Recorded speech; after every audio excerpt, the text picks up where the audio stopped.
Big O, we told you we ain't playing no games, man. It's just surely probably Pablo, Culture, Lord Productions.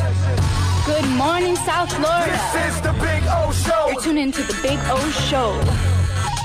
This is the Big O Show. This is the Big O Show. Judge, you tuned in to the hottest sports radio show with Orlando, a.k.a. the Big O. He covers all the South Florida teams, from the Dolphins to the Heat, well, you know what I mean. Monday to Friday, Probably Pablo in the Big O Show. Oh, on the radio, the top's where we gonna go. Miami, that's the way we roll. Locked on the morning show, Big O. No one has a similar show. Talk sports, talk plays, talk live and direct. Because nobody do it better than Big O in the set. From sunrise, listen live, it's the best of the best. He's got the fans, got the heat, he's the best of the best. Big O, the only talking sports with a style. Break it a morning, it's Big O-N. Thank you for tuning in, keeping you glued in. Stay tuned, because right here's where the rumors in. Same place, because right here some of them begin. Simply call and just state your opinion. Real talk, sports talks, the Big O Show. Yeah, you love it, yeah, you like it, call him and let him know. Culture, Probably Pablo, you know, now introducing the man of the hour. Big O, a.k.a. Orlando Gary. Yeah.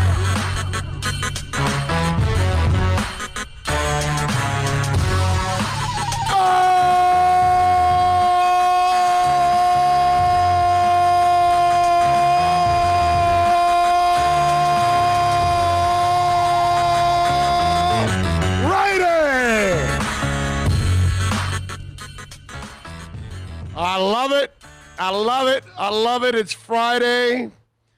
It's Heat Day. I'm just going to say, I hope the Heat play the way you just screamed, bro. Oh, man, I am so freaking pumped. The Heat are in action tonight. You realize, and I know I'm going to get way ahead of myself, on Labor Day, we could be talking about a Heat sweep. I'm just saying. You know? I mean, That's why when he was asking, yeah, are we working on Monday? I'm like, yeah, we're laboring on Monday because it's the day after Game 4. So if they win tonight and they go out and win again on Sunday, my Lord, on Monday we're sitting there going, yeah, it's a beautiful thing. They have swept the Bucks. So I'm getting way ahead of myself. The Bucks could win tonight and win on Sunday, and then Monday we're talking about a 2-2 series, you know. You know, I hope it's not. This game is huge, man. Yes. You know? Yes, this will break their backs. Like right now, you have Milwaukee in doubt is what you have them. Right now, they're questioning themselves. We've lost 4 or 5 against these guys. They kind of know what we are. They match up well. We don't match up well with them. Their strength is our weakness. How do we overcome our weakness? And at this point in the season, it's hard to change who you are. You know what I mean? That's why Brian Flores doesn't want a Raekwon McMillan around, because it's a player that dictates to him his limitations. He doesn't want his defensive players to have limitations. He wants them to be as multiple as possible so he can keep people off balance. Well, Milwaukee is not multiple enough in certain areas. Miami is. And so that's where this challenge becomes such an interesting dynamic here this weekend. And it all starts with tonight. Tonight you go out there and you beat Milwaukee, and I guarantee you they're down 0-3. There is no way they're feeling confident looking at a team that they've lost 5 of 6 games to. No way. You know, and for a guy like me, that I don't go with what happens in the regular season to the postseason. Well, this thing is translating over completely opposite of what, you know, the normal thing is, because that's how it is normally.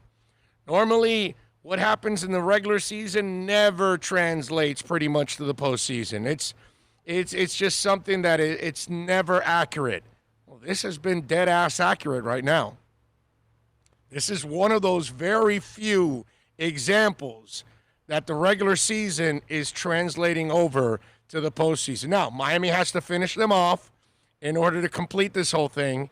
And tonight, man, Game 3, this is going to be huge. I can't wait. The Bucks are still favored by 5 in this game, 5 or 5.5, depending on where you see the line. But it's interesting how Vegas still sees them as the better team by 5 points. And they have watched Miami beat them 4 of 5. They have watched them take a 2-0 lead, and yet the point spread has not gone down one bit. I find that really strange. You know, when I saw the line, I go, you would figure Milwaukee maybe favored by a point or 2, maybe 3, 4, 5, 5.5. No way. Conventional wisdom would say that, but I always got to remember in the back of your mind, the first line that goes out, it is there to stimulate betting. No, I and know. then from there, you know, so that's what I'm going to think. Oh, Yeah, but it hasn't moved. conventional wisdom would say that it moves a little bit. But Yeah. it's not going to move from 5, 5.5 to 3 or 2, bro. You don't see it? Lines don't move like that. If a They lot of made money, it- if a lot of money comes in on Miami, A lot of money. It takes a lot of money just to move it half a point. It takes a world of money to move it 1 point. So there's no way from 5.5 or 5 it's going to get down to 3 or 2. You know what I mean? So I still find it really weird. Now then again, I had Boston +1 yesterday, and look what happened. Right on the number. It was a push. So hey, better to break even, man, and keep it in your pocket. it's hard. It's hard, man. No, because I lost a Denver one, so I ended up with an 0-1-1 night. So that wasn't good, actually. So Better than 0-2, man. No, I I get that. I get that. But still, it's hard to argue with these guys in Vegas. They are normally right. With But this game, with this, but they haven't been right in the first 2 games. So it just there's you no make an adjustment, right? Yeah, exactly. but there's no adjustment whatsoever from Vegas. So they've got Milwaukee still favored. Still, they're looking. Vegas is saying this is flukish, is what Vegas is saying. They don't buy our rooks, huh? They don't buy the 2-0 start.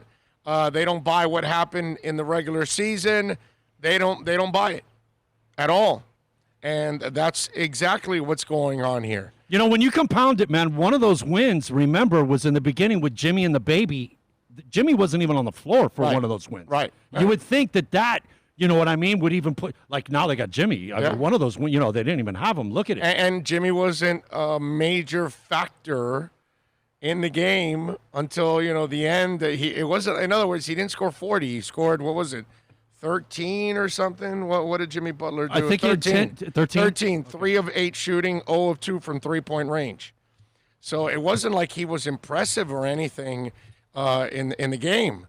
It's almost like he was MIA, in a way, like he was in that other game that, during the regular season, the first matchup that he missed, and they ended up beating Milwaukee. If we go up 3-0, does this do the Van Halen 1 foot out the door for Gian? Like, man, Yes. these guys are kicking they own us. Yes, I think so. So this is the 1 foot out the door game. This is you wanna send a message to Giannis, and the one thing about the Heat, we've talked about this already. The maturity and the focus has been there from the get-go. They didn't take the Pacers lightly. When they got their fat lead on the Pacers and they were 2-0, they made it 3-0, and then they finished them off with that 4th game. They didn't screw around. So think about this. The Pacers are the lesser team, and Miami did not lose focus. They're 2-0. Miami's not going to go into this game with a fat head. Okay? They're not going to go in here thinking, oh, we're better. We got this. We'll coast. Oh, we'll give them this game. We're up 2-0. We're playing with house money. That's the beauty of this team. They proved it with the Pacers. So you know that if they're playing the Bucks and they're the number 1 seed and they're the team that keeps being favored and people are picking them and Miami knows it, this keeps them even more on track and focused on what they have to do. I've been so impressed with, the way this team has carried itself.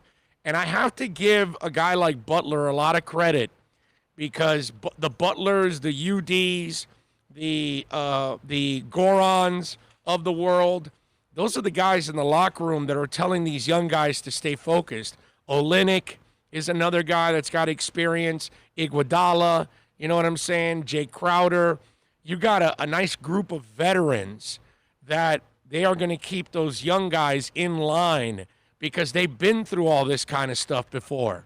So Iguodala, I think it was Jay Crowder I was talking about, that he was part of a team that was down 0-2, and they won it all in that series. And so he will remind his teammates of that. And I think that influence in that locker room has obviously helped out. And again, this is kudos to the front office and to Pat Riley and company that they identified the right characters. And, you know, because they failed miserably with Whiteside and that group and, you know, bringing 31-10, man. yeah, you know. Yeah, just bringing Deion Waiters and all that. It just whatever. You know, that wasn't a good judgment there in that. But here with these guys, they have nailed it, bro. They have absolutely nailed it. They got young guys that are willing to work, young guys that aren't worried about, you know, their latest post or their latest shoe or what's my rating on, you know, NBA 2K or, you know, none of that crap, okay? They got young guys that are dogs. And then they got veterans that they don't. Jake Crowder is a guy that brings the lunch pail, okay? Goran Dragic is a guy that wants to work. Jimmy Butler, you know, is a grinder. You know what I'm saying? So you start looking at all of this, and that's the part that is impressive about this team, is the way that they have been able to rise above all of this. And I think we have to actually, you know, give credit to the cooks in the kitchen, that front office and the coaching staff, that they've been able to put a group of players together, you know what I mean? And these players are just, you know, absolutely. What's this, man? Dude. Thank you, my brother. Bro, what? Wow. I love tie-dye. Oh, man. It goes with my hair, man. That's awesome, bro. Thank you. I'm ready to go full-fledged hippie.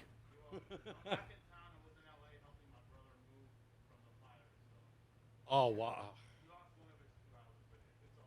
Wow, really? Lost a house, the fires?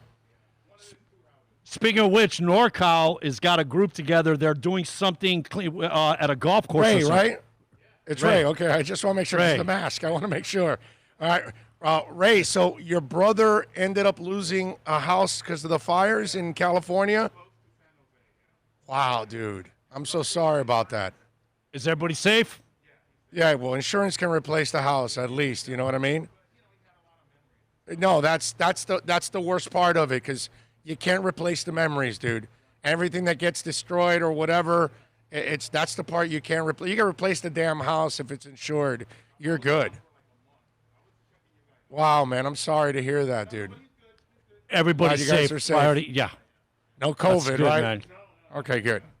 Wow, thank Whoa. you, Ray, man. Dude, Ray man. brought us some presents here. Captain America shirt. That is awesome, dude. Here. Tie-dye. This one's mine. And he brought us I'll take the Star Wars. Well, he got me one too, by the way. Oh, See okay. the Star Wars. He brought Bill and me a Star Wars shirt. That's also tie-dye. It goes with my hair, Thank you, man. my I'm brother. ready to hippie out, bro. Thank you, my brother. That is very kind of you, man. You want some? Thank you, Ray. Thank you. The Mandalorian, yeah, October 30th. Oh, really? They're starting the Obi-Wan Kenobi on Disney? All right, I love it. Supposedly December is supposed to be the one I've been waiting for forever, the Darth Vader solo. That I believe that's going to be better and bigger than the Rogue One, Empire Strikes Back. Those are I love Rogue One. yeah.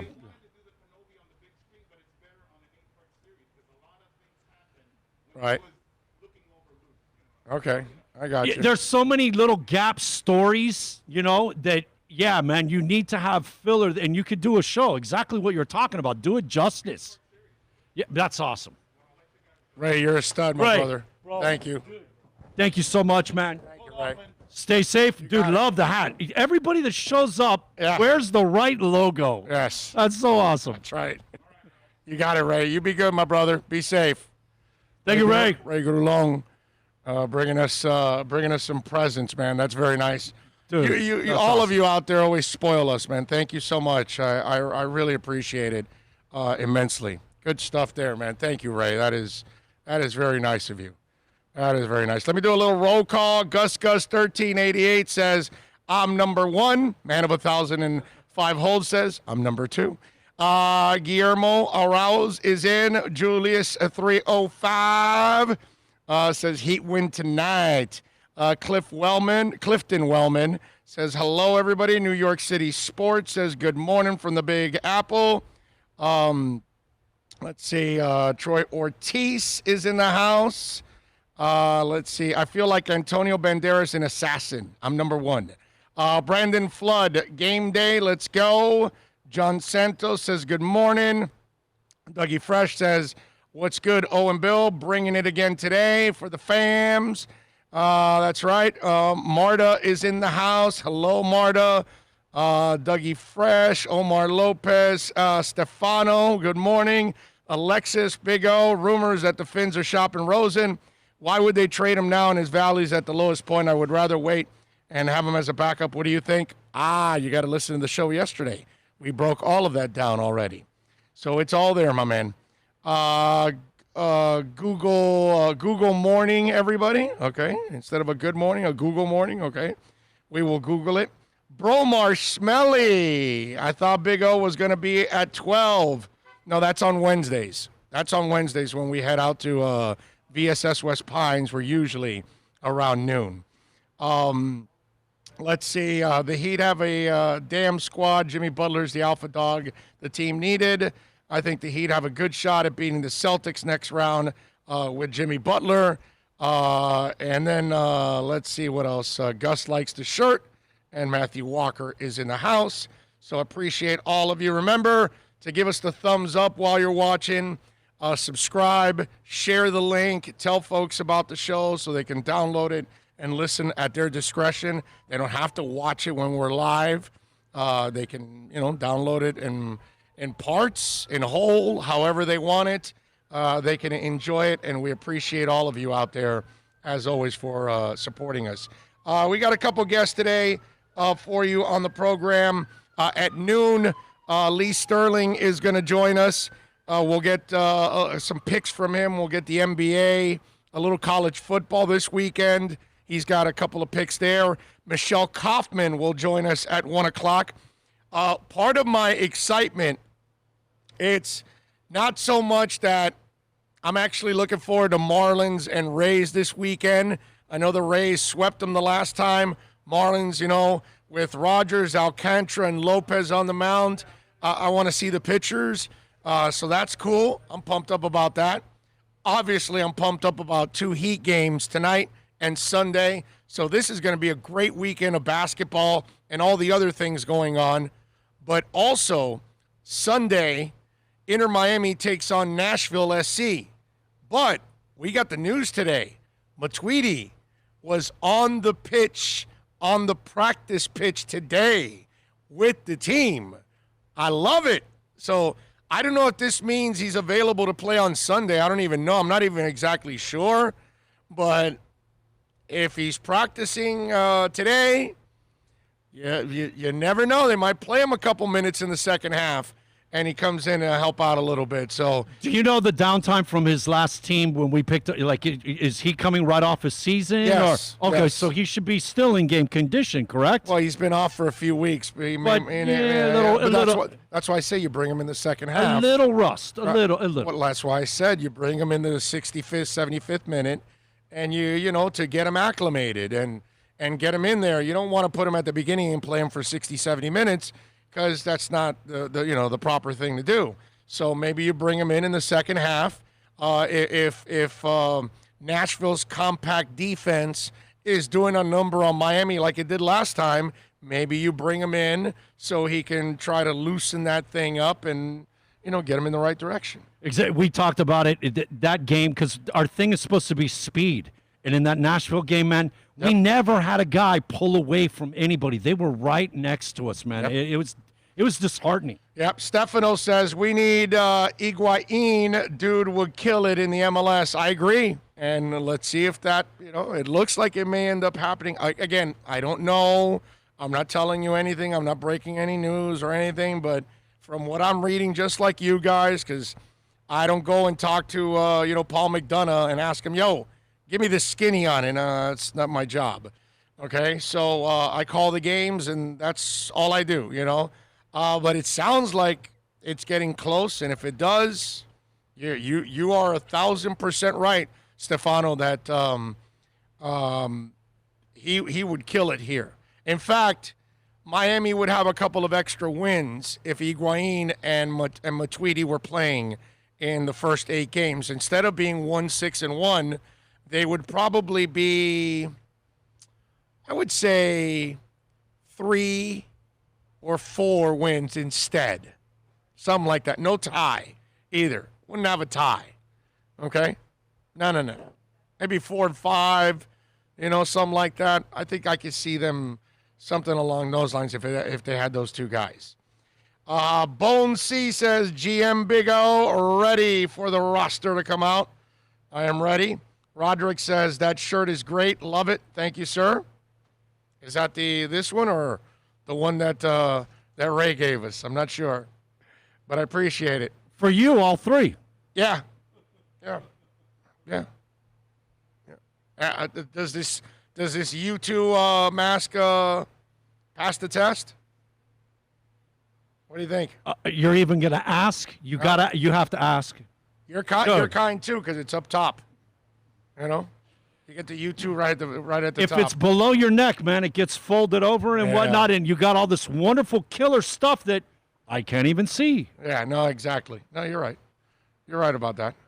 You're styling one today? Compliments of you, sir. The only thing I don't like, man, the fix should be right up in front on your face. Like, the fix right here. This little, like, hiding on the, it's... Yeah. It's not perfect. Come on, man. It's not perfect. If you're going to sport it. Throw it out there. No, I'm with you. Matuidi and Higuain coming fresh from Juventus. This is the time for Beckham to continue pulling his strings. Yes. Drew Boo's asking, is Michelle on today? Yes, she'll be on at 1 o'clock. So Lee will join us at noon.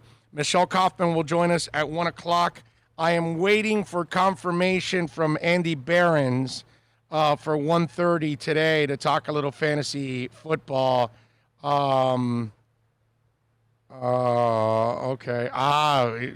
School today for him. So, no, I will not get Andy Behrens on today. Speaking of school, have you seen the commercial where the little girl gets all excited and me and Dad are doing kindergarten this year?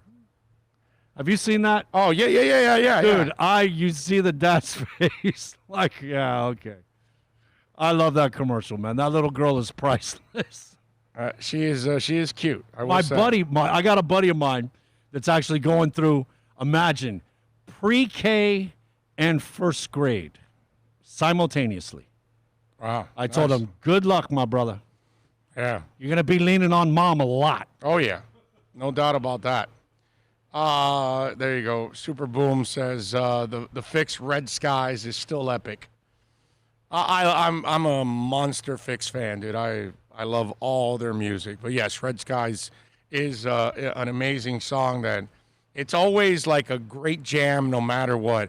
And let me tell you, when you're on like the highway cruising, that's just a great song to be listening to. And if you can open the top and let the wind flow and all that, Red Skies, it's a great, great song, man. You know how many road trips. At some point, we usually do a segment of Fix. It's just like a standard. Oh, yeah. No doubt, man. All right, 786-322-1105. If you want to get in on the text line, 786-322-1105. Loved your maiden one you had on the other day that you wore for a split second. LOL. Yes, I have several maidens, but yes, I got the Peace of Mind. I got the Number of the Beast. I got Killers. And I think there's one more that I may have. I got like 4 maidens. So that way I have a rotation. So you almost have as many masks as you have maiden imports?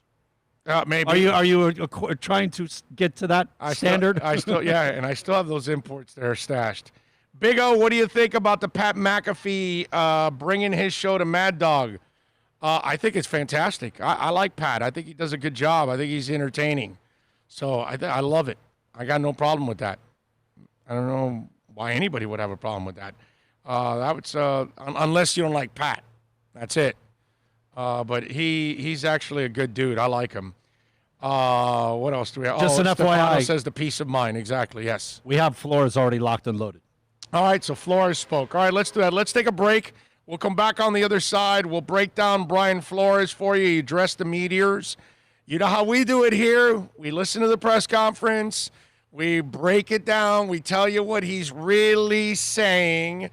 And it's the best way, I think, of interpreting the coach's press conference, because sometimes it sounds like he's saying nothing, but he's actually telling you something. And he's really smart about that. So we'll decipher that next.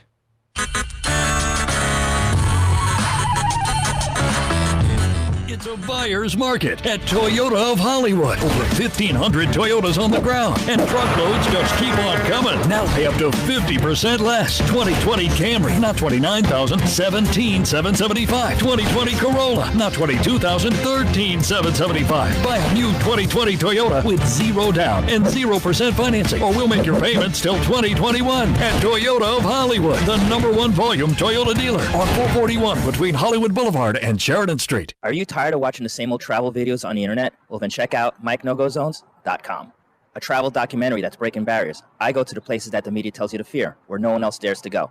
Baltimore, Opelika, South Side of Chicago, and more. Go to MikeNoGoZones.com. America's safest and best-selling compact luxury SUV is at Acura of Pembroke Pines, and this is how we do it. RDX, $339 a month at Acura of Pembroke Pines, the #1 volume Acura dealer.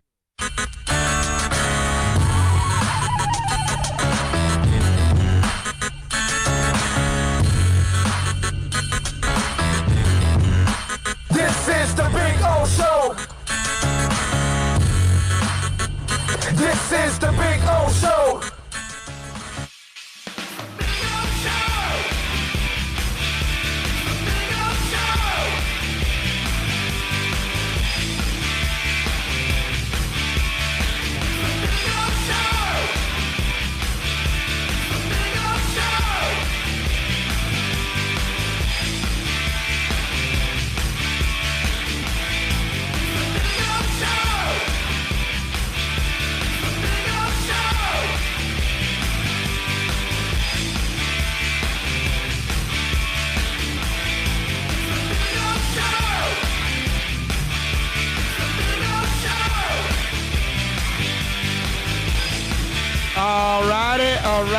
Alrighty.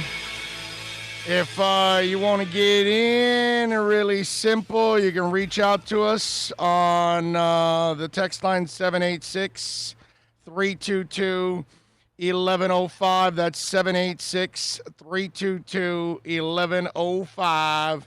And Richard was asking me any truth about the Dolphins close to making a deal. Josh Rosen, I heard it on Fox Radio.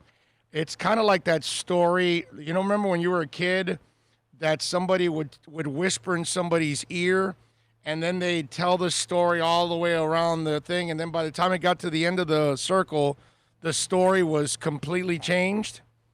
That's Richard right there. I don't think anybody has reported that they're close. They're just shopping him. Okay? All right? Just listen to yesterday's show. And that segment is posted. It's on Twitter. It's on our SoundCloud page, Spotify, iTunes, all that.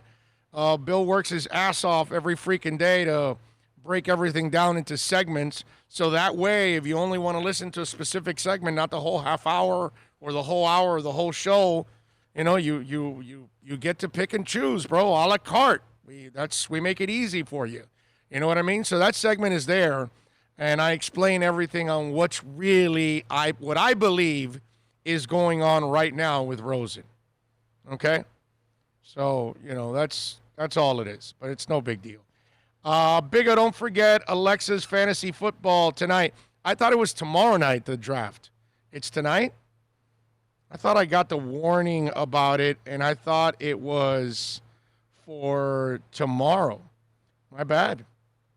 I must have, or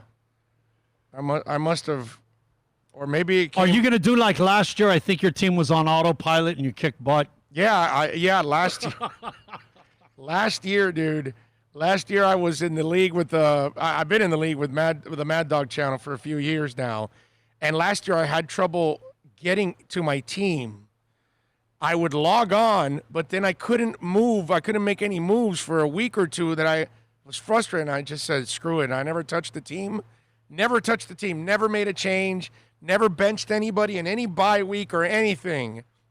And I won like 9 games in the regular season. And I got to like the second round of the playoffs or something. It was like crazy. That's just all sorts of wrong. Right. No, and I was winning, and I remember I would look at it every week, and my team was never complete every week. There was always like a guy missing or somebody was injured or whatever, and I was still winning. It was great. It was fantastic. I love it. That was a trip. You got people killing themselves in charts, and like we used to do that. You remember? Yeah. We'd spend weeks prepping for the draft. Yes. We were like maniacs. Yes. And to then have somebody like you just autopilot, baby. No free agents. That's it. No waiver no IRs. I'll be ready if it's tonight. I'll be ready. And screw bye weeks. I'm not changing. My guy's still on my team. I'll be ready. Ramona says, Big O, what's your opinion on Alvin Kamara's trade to the Fins? Seriously, Ramona. Seriously. Come on.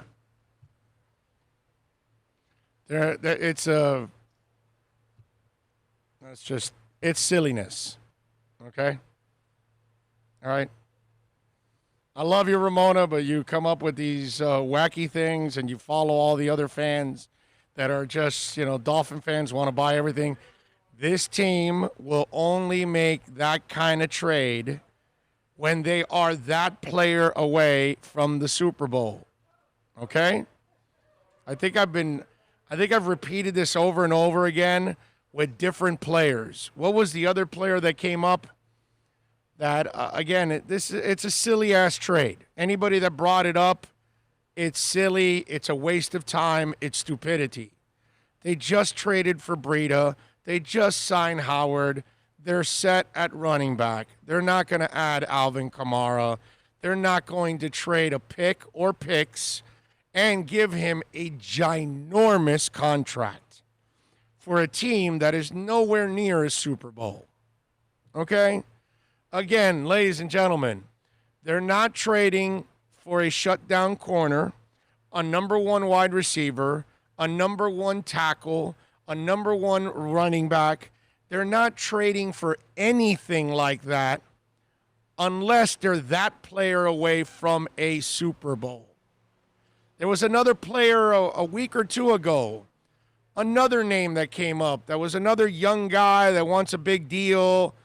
And people brought it up, and I told them that it was stupidity and it was a waste. Does anybody remember? Oh, Fournette, too. Yeah, that's another one. But that's a moron.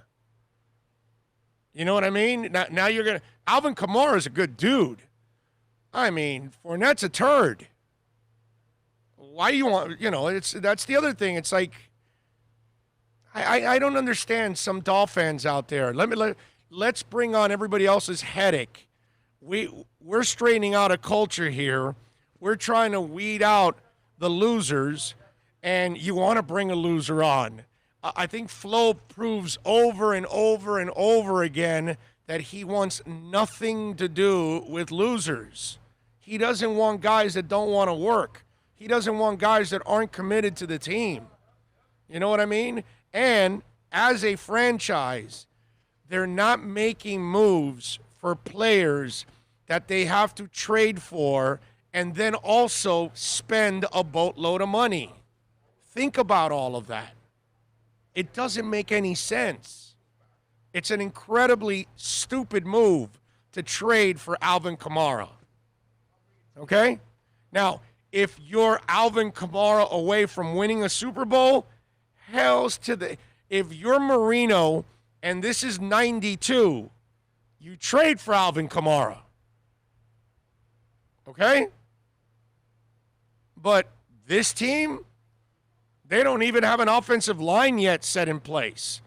They don't have their linebackers settled. They don't have their D-line settled. They haven't even proven that they can run the ball. And you're going to bring Alvin Kamara, you're going to sign him to a contract. You're going to trade picks, and then you're going to play him behind a line that's trying to figure out its way so he takes a beating? Just do the math. It's the problem is, as much as I love fantasy football, I almost feel like it's polluted the minds of football fans. And they think this is a freaking joke. And they think that it's, you could just slide any piece in at any time and that it makes a lot of sense. And you just throw names out. Writers write this stuff. Oh, let's trade for Alvin Kamara. And then the TV heads are, hey, let's trade for Alvin Kamara. And then the radio guys are, hey, what about a trade for Alvin Kamara? And then the fans then start. And nobody thinks about where the team is at, the consequences. Is it really a good move at this point in time for the Dolphins? When you really think about it, it's not. It's not a good move for the Dolphins. The Jets are a terrible team. Did it make sense to bring on Le'Veon Bell when they didn't have an offensive line? Tell me how has that worked out for 2 years now?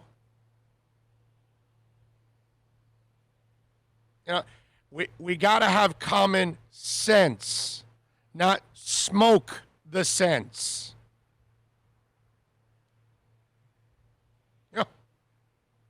Yeah. It's like, think. Fournette, think. Turd. Flores doesn't like turds. He got rid of Minkah Fitzpatrick, and he's not a turd, but he was acting like a punk. And he got rid of him. So he's going to bring in a guy that's always injured and is a turd?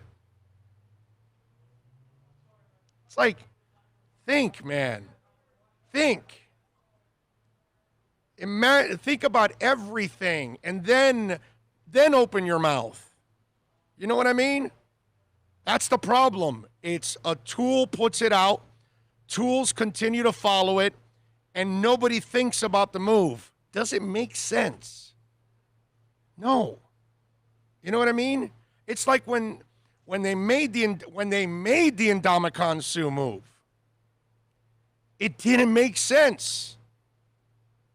And that's exactly what I said, because Mike Tannenbaum doesn't know what makes sense, because he's not a good football person. And the fact that a big mouth radio guy is better than Mike Tannenbaum at it, it's embarrassing. Think. That's the problem in the Dolphin organization for 20 years. They never were thinking. These guys, give them a little more credit. Okay? They don't make those kind of moves. So now you know what I think about it. I think the Dolphins would be open for trading Rosen for a player of need, but not a draft pick. Rosen reminds me of Don Strock. Radically, they're going to trade Rosen when it makes sense for them. That's it. And now all they're doing is just checking it out. Let's see. Ramona chimed in. Matt Breida is a good runner, but not an every down guy. He's not here for every down. He comes from New England. How many people do every down now? Think. Very few now. Henry, there's very little this every down crap. It's a committee thing now. McCaffrey, Saquon. Is that it? Yeah, there's not a lot. It's mostly committee. Usually you have 2 guys or 3 that are running the ball. Even Kamara in New England the Saints had, a guy Smith. that went He went to he's Ravens. in Baltimore. Yeah. Smith. So, yeah. What's it called? Let's see. Okay, why did they sign cornerback Byron Jones knowing they have Xavier? Because they needed 2. That's why. They need 2 corners. So they got 2 guys. They got Jones opposite of X. That way they have 2 corners. And then they drafted Noah. So that way, if the X thing continues, either with injuries or off the field, they replace him. If not, Noah becomes the 3rd guy. You need 3 corners, Ramona. That's why. You already have your running backs in Breida and Howard. And in this league, it as pass happy as this league is, to have a lockdown corner, that guy to take away a 1 or a 2, there is no position on defense that frees you up to do what you want, like a guy that goes, I got you for the whole play. And it doesn't pay off to pay running backs. Okay? Look what happened with the Todd Gurley deal. Look what happened with Devonta Freeman. It's just stupid to trade high picks for a guy and give him a big-ass salary. You're better off drafting a really good running back. Listen to me.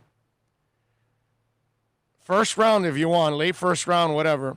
Great back. Let's say you drafted Dobbins. Run his ass into the ground for 5 years.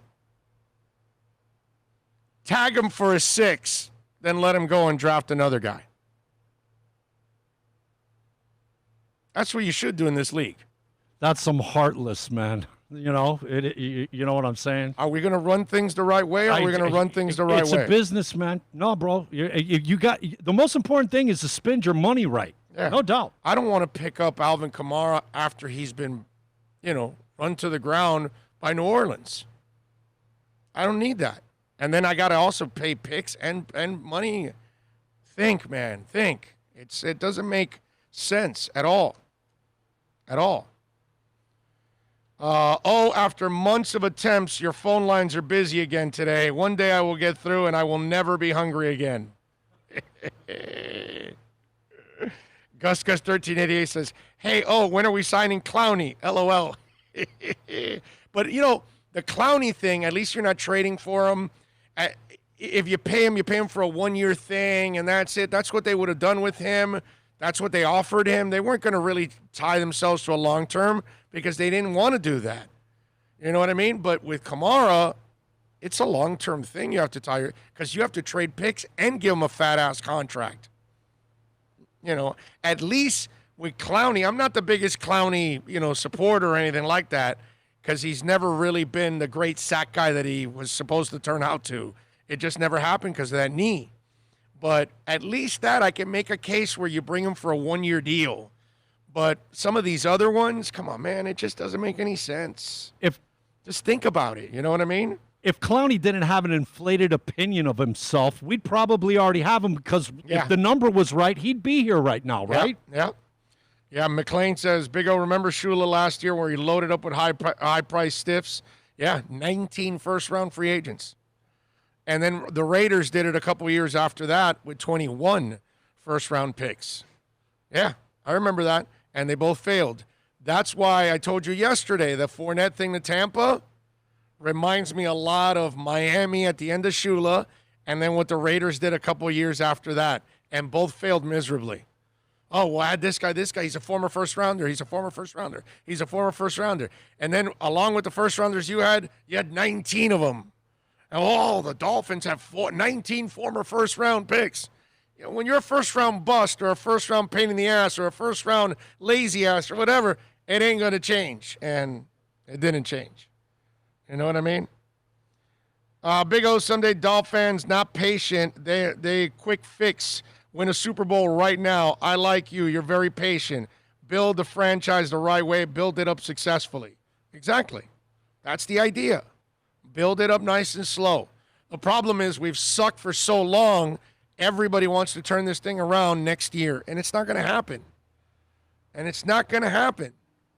We have to be patient. You know what I mean? It's hard in this, want it now, media gratification world, bro. It's tough. Yeah. Every move Finns make, they're thinking multiple steps ahead. Greer and Flo playing chess, not checkers. Can't wait for the season. Finns up. Gus 1388 on a super chat.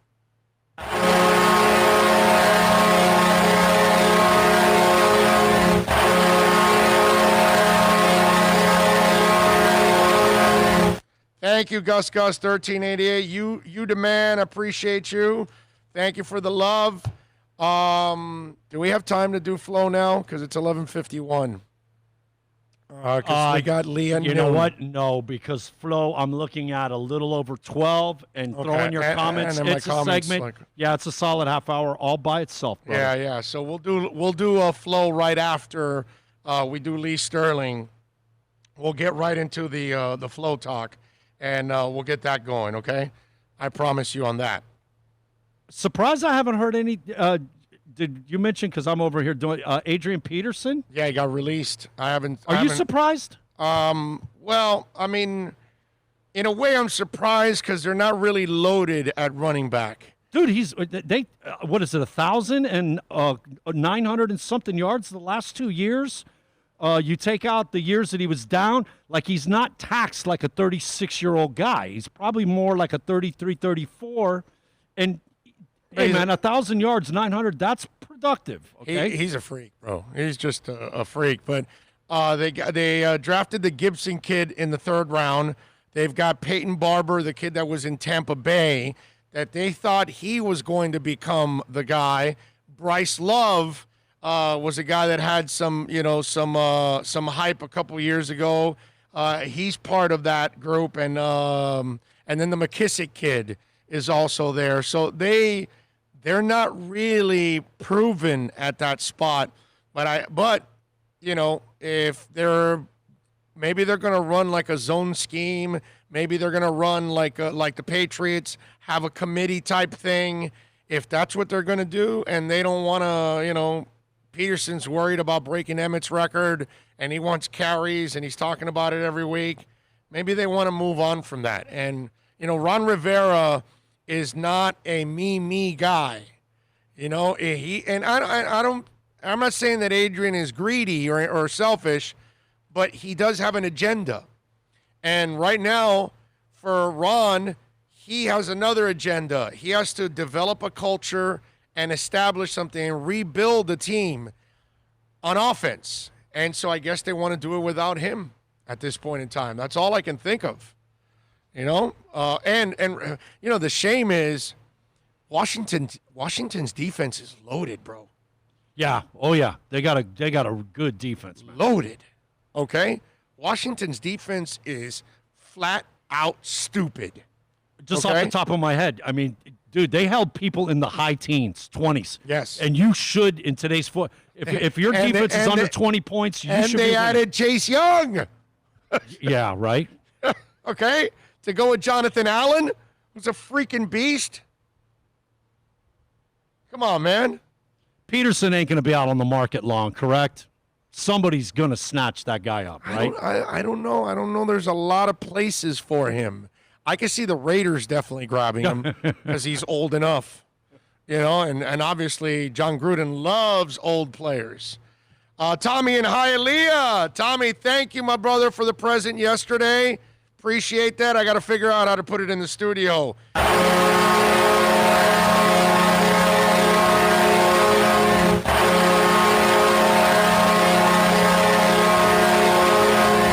And Richard McLean chimes in with a little love on the Super Chat. He says, please tell Flo to sign Frank Gore.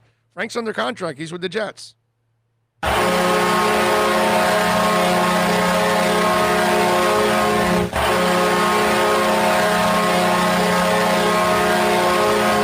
Frank Gore's a good dude, but he's not going to be with us. Let's see. Antonio Gibson is an athletic freak. He's going to put up huge numbers in Washington.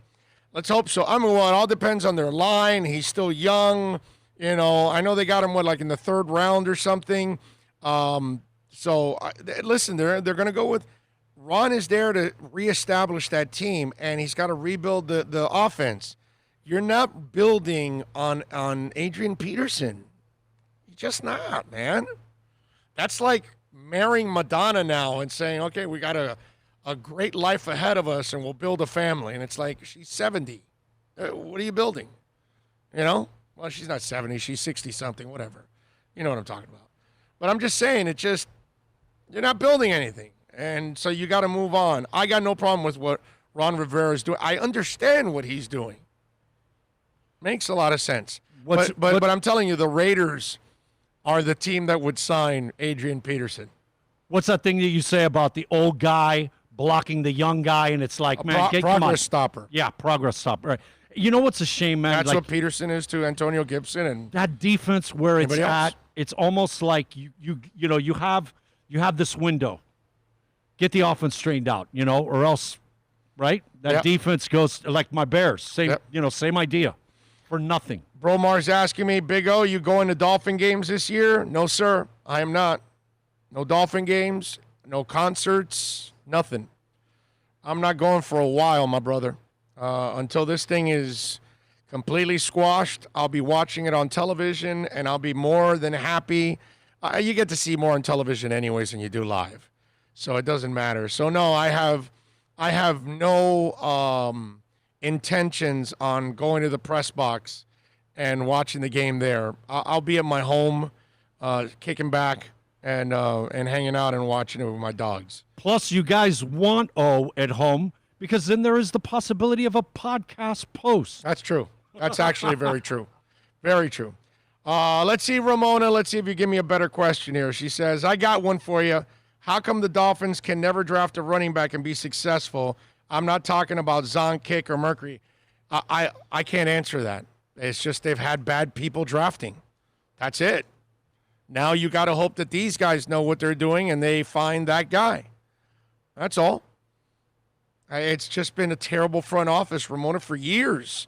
They've had a terrible front office. It's sad, but that's the reality. They haven't been able to find that running back. Anthony says, hey, hope you're safe and doing well, man. Aside from a win, what else are you hoping to see from the Dolphins week 1? I want to see Preston Williams come back, brother. I want to see him have a big night or big day against the Patriots. One, because you'll beat their corner once again, which and instead of it being Devontae, I want Preston Williams to abuse him. And then that way the guy says, damn, I can't cover either guy. The other thing that I would love, Anthony, I got to tell you, I might get sexually aroused. If the offensive line could play well, which is impossible to ask, it's unfair on my part because it's game 1. They haven't had much of an offseason. There's no way they're going to gel in one game. You know what I'm saying? But, if you want me to pray for something, man, that's, I want to see Preston Williams back from that knee injury, kicking some serious ass. I want to see Howard putting a couple Patriots on their ass on the goal line, punching it in for a touchdown. Several things I would love to see. A boatload of INTs. That would be really, really nice. Yes, because I think the Scam Newton thing is a complete scam. Let's talk to Lee Sterling. Let's get his picks. NBA games, college football. You need some advice on your sports investment. Lee Sterling will do that next. America's safest and best-selling compact luxury SUV is at Acura of Pembroke Pines, and this is how we do it. RDX, $339 a month at Acura of Pembroke Pines, the #1 volume Acura dealer. Are you tired of watching the same old travel videos on the internet? Well, then check out MikeNoGoZones.com. A travel documentary that's breaking barriers. I go to the places that the media tells you to fear, where no one else dares to go. Baltimore, Opelika, South Side of Chicago, and more. Go to MikeNoGoZones.com. It's a buyer's market at Toyota of Hollywood. Over 1,500 Toyotas on the ground, and truckloads just keep on coming. Now pay up to 50% less. 2020 Camry, not $29,000, $17,775. 2020 Corolla, not $22,000, $13,775. Buy a new 2020 Toyota with 0 down and 0% financing, or we'll make your payments till 2021. At Toyota of Hollywood, the #1 volume Toyota dealer on 441 between Hollywood Boulevard and Sheridan Street.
All right, we back.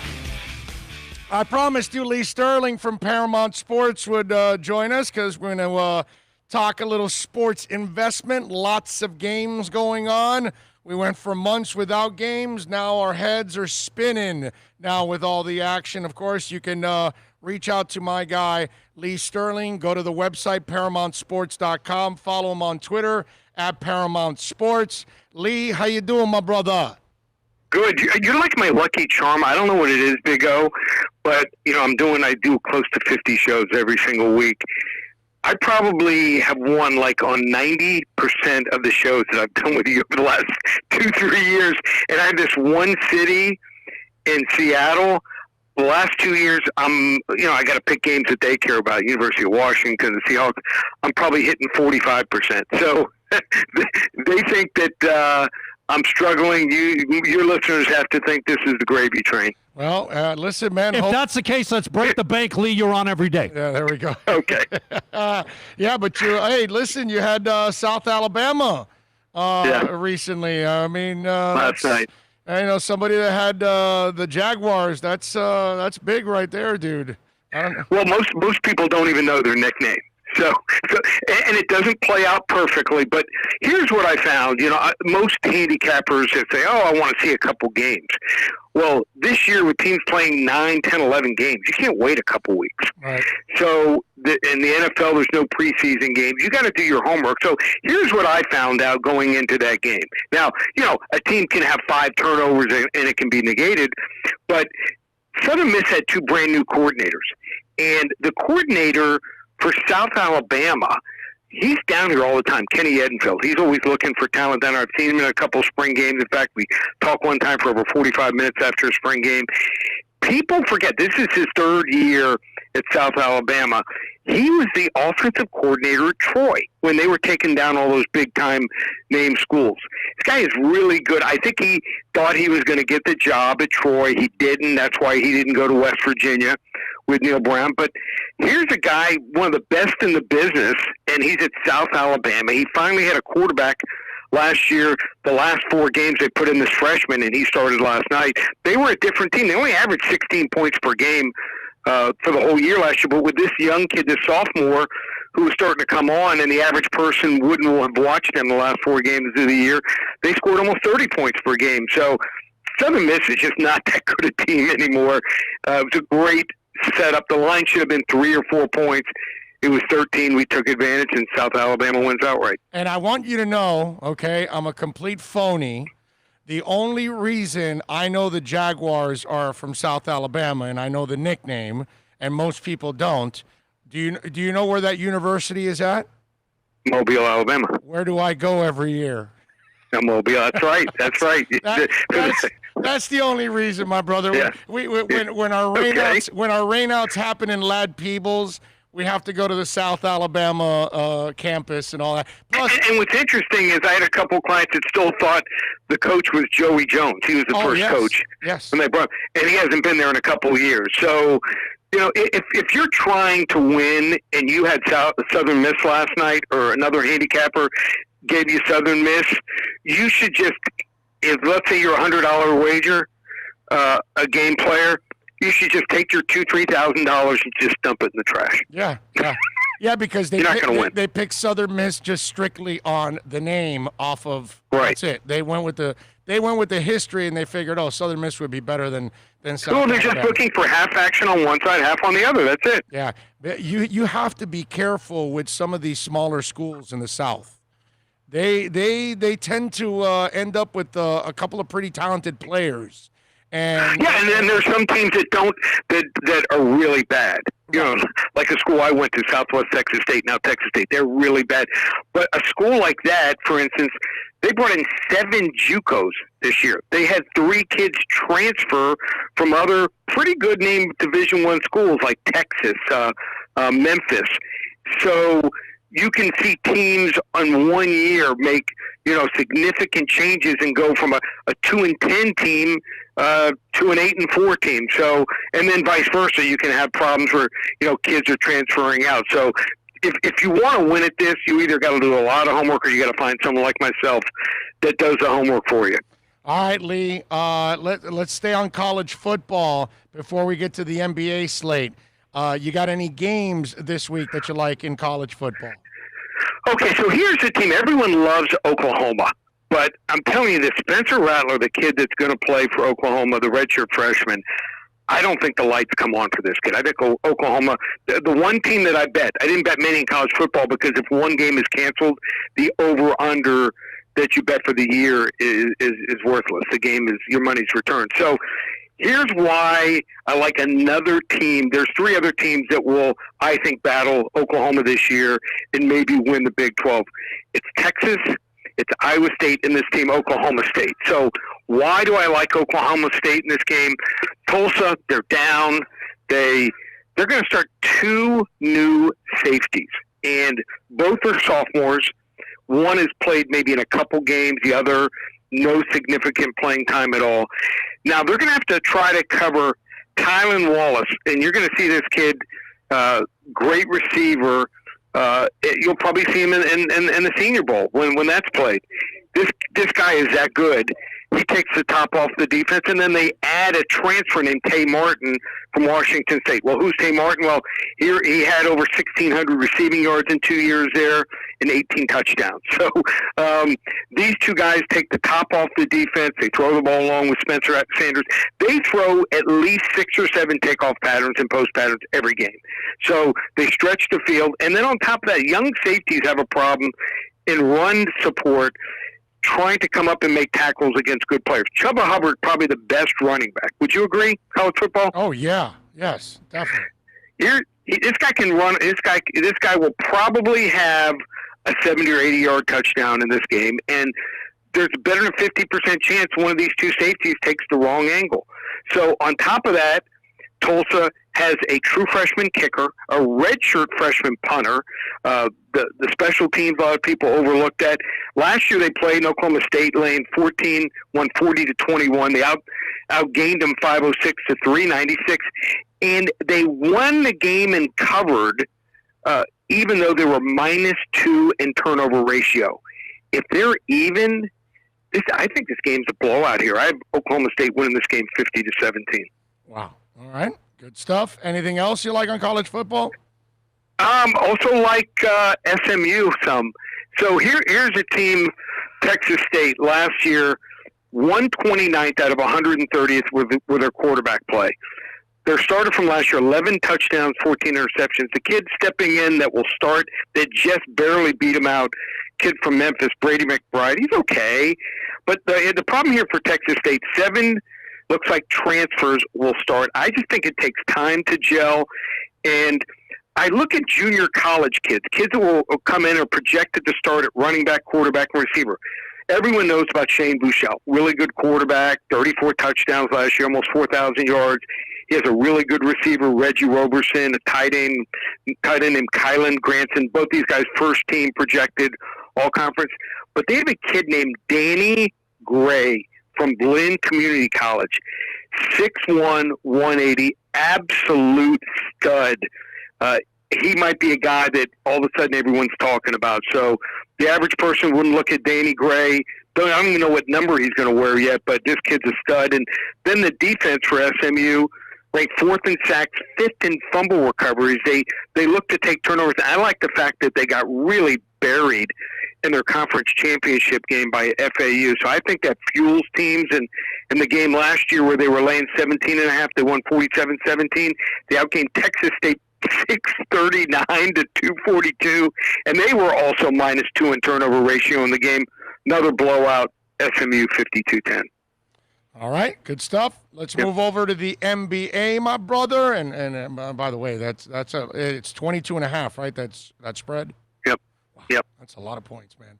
All right, let's go NBA. We'll leave the Heat game for last. First of all, Houston Lakers. Lakers, I believe, are favored by 6.5. The over and under 225.5. Is that what you got right now? Yeah, it is. And if there's going to be a game where they catch the Lakers, just like in the first round, it's probably game one. And I just think that I think Houston's style of play is going to give the Lakers some trouble. They don't even play with a center. So I think Houston's going to give them a battle. I truly do not believe there's no great team out there in the NBA. It wouldn't shock me if we saw something. It's not far-fetched to say if Houston could even win this series and win the West and face the Miami Heat. That would be the craziest scenario, but this is a crazy year. In the bubble, we're seeing just such crazy results. So I like Houston here, plus the points. I think the game goes right down to the wire. It wouldn't shock me if they win the game outright. All right, you go Houston plus 6.5. Small ball wins out.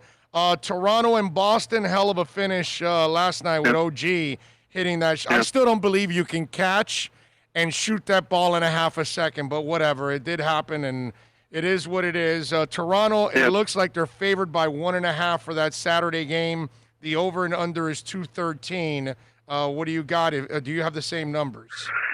Yeah, I have the same numbers, and it looks like Boston just, I don't think you can shoot in a half second either. I know it takes me almost 2 seconds when I shoot, but I just think that Boston has their number, and getting 1.5, wrong team's favored there. I'm gonna keep riding Boston in that series. I just think that for some reason Toronto may match up better with other teams. It's just sometimes it's the way teams match up, and I think they're inside their head. I think Toronto just got lucky. I'll take the 1.5, take Boston. What's the how about the over and under 213? You touching that?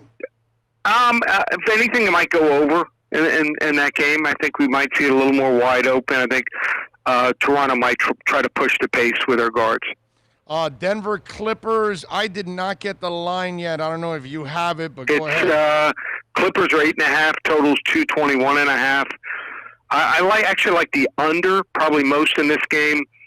Think that Denver realizes they just can't go up and down the court with them. They're going to have to play some defense, more of a mindset thing. But I think that Denver, that sometimes the turnaround helps you. I think that series took too much out of them. I look for the Clippers to rout them again. All right, on Saturday. So you got Clippers minus 8.5? Yep. Okay. Yep. All right, you got it. Clippers minus 8.5. All right, finally, the Heat. They are leading 2-0 in this series. They look like the better team overall. They've won 4 or 5 games. Milwaukee will have to win 4 or 5 to get out of this series. Yet Milwaukee is still favored. It looks like Las Vegas has not budged at all. It's been either 5.5 or 5. That's where it's at right now. The over and under, I believe, is 223.5. You tell me what you got. I'll keep riding Miami. Yeah, they may lose the game, but you're getting 5.5 points. If you do some, you have a couple different accounts. Someone's going to have it at 5.5. I think it's a 3-point game either way. I think this is do or die for Milwaukee. Probably similar to the Toronto-Boston game of last night, which could have gone either way. Miami, if you didn't know and you just were watching these two teams, the first 2 games, you would think that Miami's the 1 seed and Milwaukee's the 5 seed. I think Miami's going to win the series, and I think 5.5. You got to take it here. How about the over and under 223.5? I have no real play in the total. Okay. All right. Good stuff. Yep. All right. So you got Houston plus 6.5, Boston plus 1.5, Clippers minus 8.5, and take Miami plus 5 or 5.5, depending on how you get it. All right. Good stuff. And if people want to get in contact with you at Paramount Sports, my brother, what do they got to do? Yeah, a bunch of different ways. The website is ParamountSports.com. You can always follow me on Twitter at Paramount Sports, tweeting during the games. And we have a big release on one of the college games this weekend. You want to hop on board, like I said, go to that website. Unlike other services, I use my real name. I'm a former college quarterback, and all I do is study games like you do, studying tapes. And if you do that, in the end, you're going to do pretty darn well. And even on my website, the homepage where it says recent results, you can see every game that I've given my clients the last 5 years. So everything's up there, good and bad, and 26 out of 27 winning seasons. Or you can always reach me, call me at the office, 800-400-9741. You had South Alabama yesterday. That was an excellent one. Lee, you're a stud, my brother. Have a great and successful weekend, my man. Be safe. You too, buddy. Stay safe. There you go. Lee Sterling. Good stuff as always. I was just going to say, let's set up a call to him tomorrow. Have a little segment, 90%. Come on, bro. Yeah. Let's call the Brinks truck and get them to come and help us with our money. Well, we got the picks ahead of time already for the weekend, too. We got them for Saturday. Okay. So we can bring them on Saturday for Sunday is what we'll do. Okay. That's what we'll do. Maybe, I don't know, maybe I do a podcast Saturday because of the Heat win. You know what I mean? Because by Monday, I have to talk about the Sunday game. You know what I mean? Like, Friday, like they win tonight. The Heat will inspire a podcast. Yeah, I think the Heat might inspire a Saturday podcast at one point or another. Not a long one, but, just go over a couple things. Marlins play tonight, right? And tomorrow I can preview a little bit of the Inter-Nashville game. I mean, so, I think I just keep hearing fair warning. Got 1 foot out the door. Yes. Trying to hit the road. All right, let's hear from the head coach, Brian Flores. He addressed the media today on Friday. Just got a couple big practices left before the season starts, man. So let's hear from the head coach, and let's go over his comments. Go for it. I just want to follow up. I remember last year you telling us that you were the Turk at one point in your NFL career. I want to know, who is your Turk now, and what's that experience like when you're having those conversations with guys, telling them that, hey, your dreams of playing in the NFL are deferred? Well, we got some young, let's call it personnel, people who are handling that, as far as who's making the first, having that first conversation with the players. Then obviously they talk to Chris, and then they talk to me. That conversation is it's not an easy one. It's one that's, it's a delicate situation. Obviously the guys are disappointed who are being released. I try not to tell them that their dreams are over. But I do tell them that, hey, when one door closes, normally another one opens up. And I try to be supportive and, give them some good feedback that could help them in their next endeavor. In a lot of cases, this opportunity to bring guys back to the practice squad. If that's the case, we'll let them know that. But we just try to be respectful and supportive and honest. And I think that's always the best way to handle, a tough conversation like that. Cameron?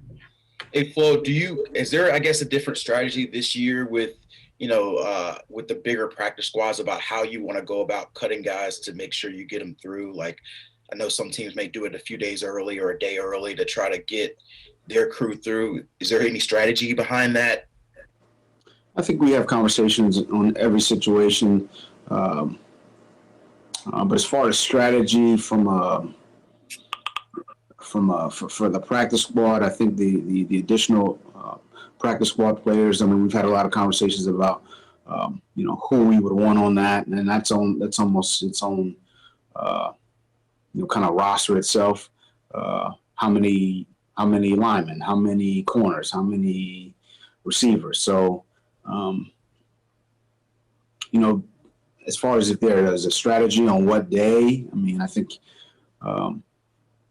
no. To be honest, I think we're just going to kind of go through the normal process, and everyone who we release, we know that they're out there to potentially get claimed, and if they do get claimed, then we've got to move on to the next guy on our list. So, from a strategy standpoint, I would no. But again, that's probably more of a question for Chris Brandon in the scouting department. Good morning, Flo. Good morning, Flo. Question is, do you have captains at this time? No, we don't have captains. So we'll go through that process, probably later in the week. Adam Beasley? This time last year, from the outside, weren't expecting the amount of moves you guys made this coming weekend with trades and cuts and picking up guys off the waiver wire. Obviously, you have a much more veteran team, much more established team this year than last year. Should we expect that kind of movement from you all this weekend, or do you think you might be a little quieter? Well, you never know, Adam. It depends on who's out there and who's available. And look, we look at everyone, and if we feel like there's a player out there that can help us, then we have those conversations. Last year is it's different than this year, so we'll see. You never know who's going to be on the wire, who's going to get released, who's going to become available. I don't want to kind of pigeonhole us and say, hey, we're just we're good with where we're at, because if we can get better, we're going to try to get better. So I think that's going to always be the approach. Cameron? Hey, Flo, we had heard from, I guess, some of the DBs in GA a couple weeks ago about the point system that you guys are doing to kind of encourage turnovers, hands on the ball. I wanted to see if you can kind of give me your perspective on that strategy, and then maybe what's the state of the competition as camp wraps up. I mean, look, turnovers, they're hugely important in a lot of cases, the deciding factor between wins and losses in this league. So we're very conscious of obviously trying to secure the ball offensively and in the kicking game, and try to take it away defensively and in the kicking game. It's something we try to spend a lot of time on. The more turnovers, the better chance of victory. So, look, my message to our staff was any way we can, create more urgency, more energy, more competition, and maybe a competitive point system. If that's what does it, and puts more emphasis and more. What's the word I'm looking for? And more emphasis on trying to create turnovers, and it works, then I'm all for it. So as far as the state of where we're at, I'll let GA handle that, Josh and the defensive staff. I'm doing some other things. Omar? Getting back to the captains, what's your thought process when trying to put that team together, that unit together? Do you have a leadership council? Do you expect it to be one person from every unit? How is it player voted, not player voted, selected? I mean, it's player voted. I think that's the right way to do it. Allow the players to select who they feel are, the leaders on the team, that they want to speak for them. Because those captains, we have a captains meeting every week, and we have conversations about everything from the schedule to game plan to any issues surrounding the team. So I think that's where the players make the selection, and I talk to them about that and the role of the captains. It's not just on the field, which that's part of it also, but it's on and off the field, the locker room, anything that they feel like they need, on, off, scheduling. I mean, it's a big role, and it's not one, I think it's an important choice for the players. I try to make mention of that as well. It's not a popularity contest. This is a serious kind of position, and they should take it seriously. Hal? Hi, Brian. Now that we're at the tail end of training camp, given what we're up against this summer with no OTAs and so forth, where are you in terms of preparedness? How far behind are you compared to if you had a full off-season training program? I mean, well, compared to years past, we're 10 OTA practices and 3 minicamp practices behind. But every team is in the same boat. So, us being a young team with a lot of rookies and a lot of new players, that's where we're at. And we've done. I feel like we've worked hard. We've improved. But as far as where we're at as versus past years, that's what it is. But it's that way for every team. We're not making excuses or pointing fingers or placing blame or anything like that. It's what it is, and more time. It's always better, but that's not what we have. And I think the guys have worked really hard and trying to build that continuity, which that takes time, as you guys know. But I think they're working towards that, and like any year, hopefully we're better.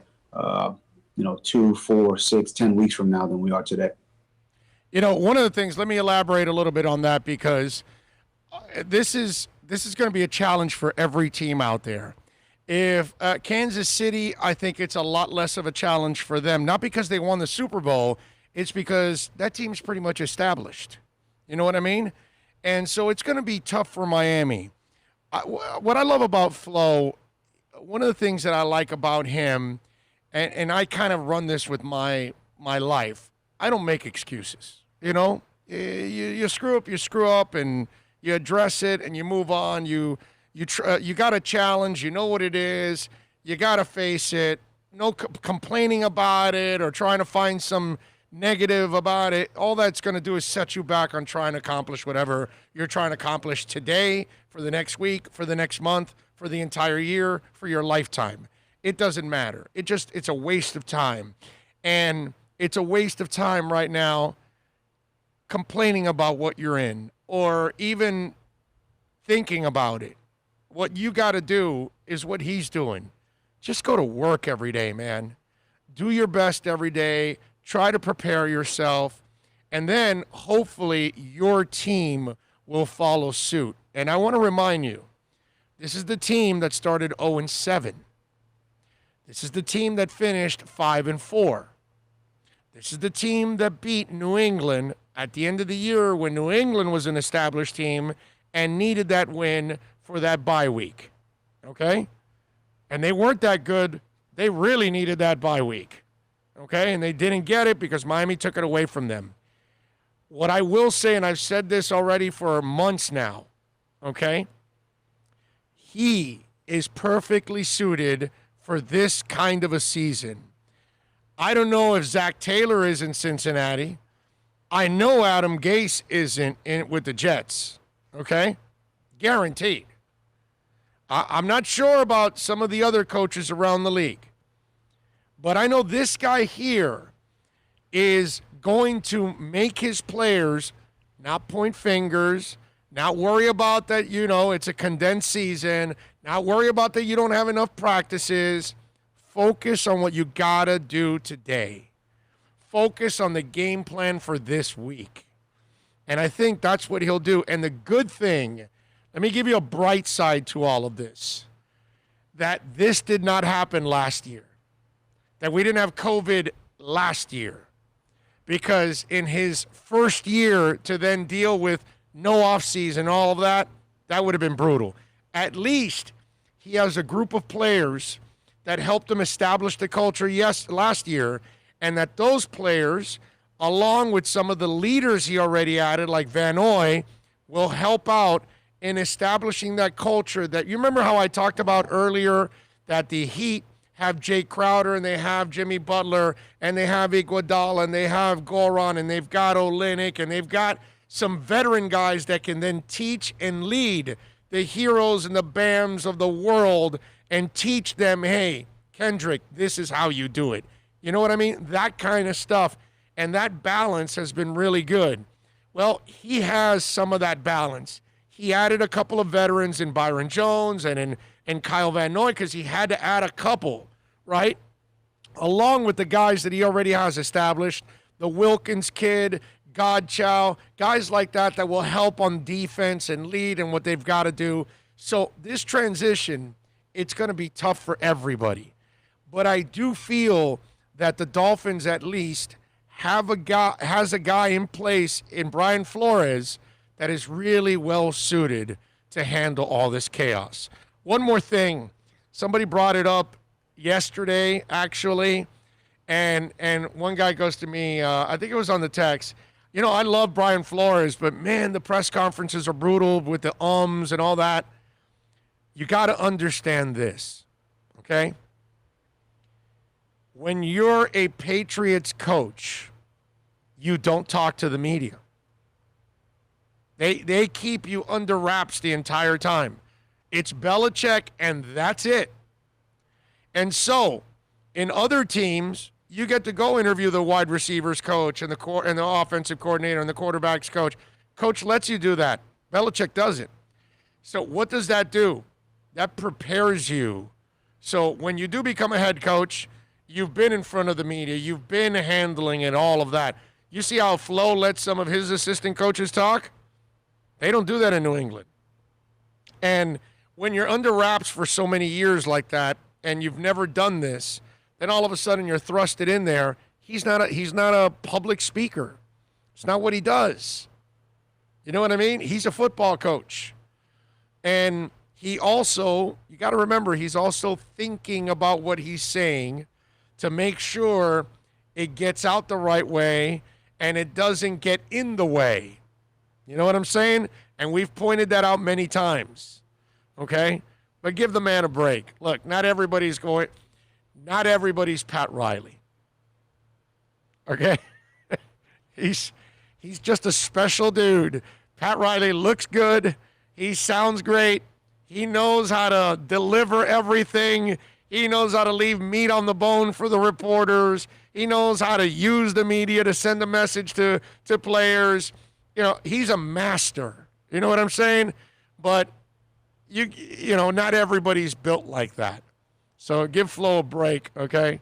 Because I forgot to address that yesterday. There was that one question where, the lack of camps and this, and it almost felt like he was going to say, well, we're young, it's going to be harder for us. And he didn't go there. Right. It almost like he was going to say it, and then we're like everybody else. Yeah, he's not going to make excuses. That's not his style. All right, go ahead. Takes 10 weeks from now than we are today. Steve Wan. Brian, with the news coming out that Cam Newton is going to start for the Patriots next week, how much does that help? How much does that affect your preparation for the game? I mean, think we all had an inkling that was going to be the case. So, I mean, we were preparing for all three quarterbacks. So, and we'll still continue. We'll still do that. I mean, you always got to prepare for the backup, and you have to know who the third quarterback is if there is one. The same at all positions. You want to know who the O-line is and who the backups are on the O-line and who the D-line is and who the backups are on the D-line. So,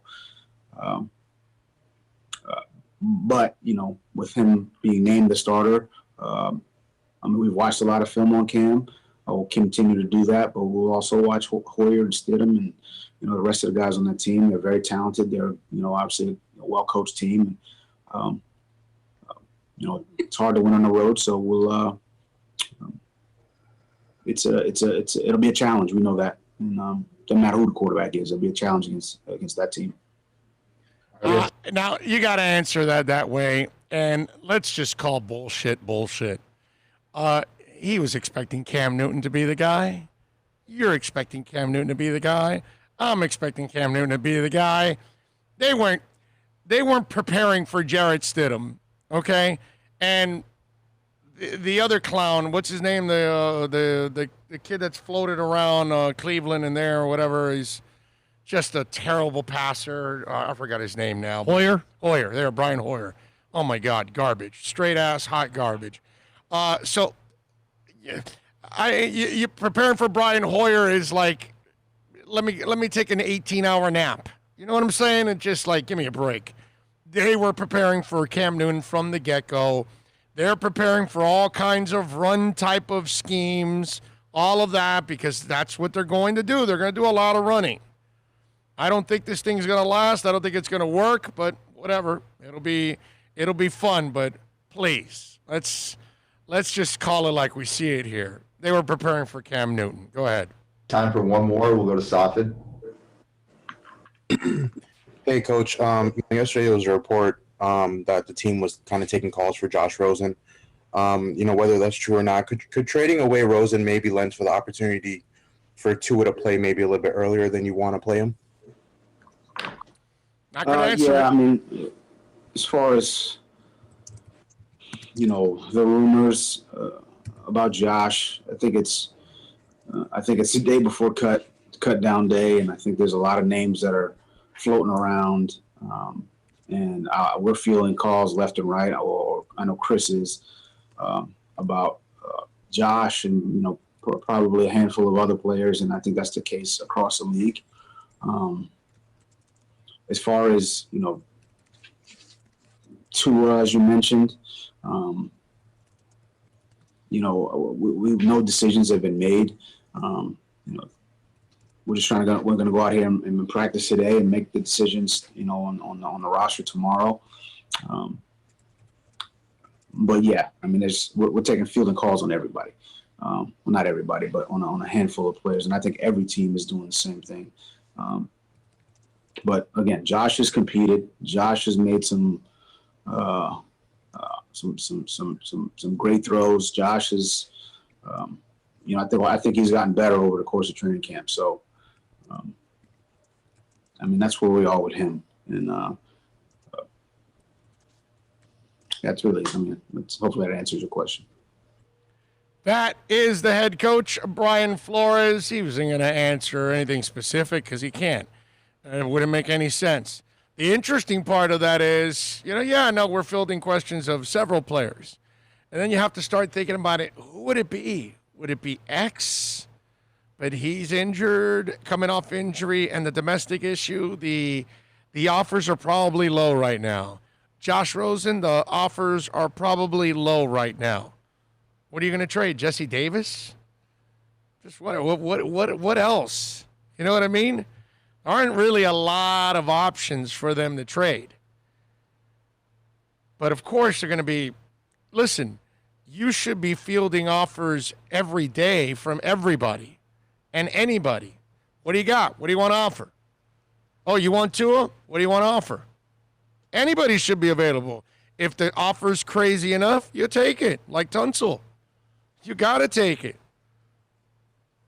So it's if you have a dinghy and they bring you a yacht, I'm trading for the yacht, right? Exactly. It's one of those it's one of those obvious things to do. More than likely, though, we're talking guys that are probably going to be decent back, that are 5, 6, 7, 6th, 7th rounders maybe that you could get. Because I got to think, man, with all the young guys we got and everything, we're gonna release some guys that are going to land on teams, correct? Maybe. Well, there's no doubt because they didn't get a good look at a lot of people like everybody else.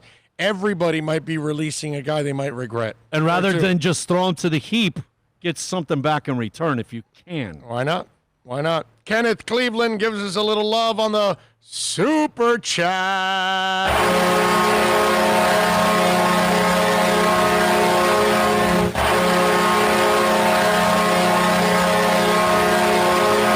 He says, good afternoon, Big O. Kenneth Cleveland is live from the Boom Boom Room. Hallie says she's a big fan, and Sofia Vergara is in the VIP room.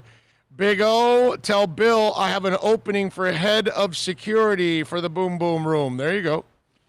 I like it. With all the girls that are there, we need to get together this weekend.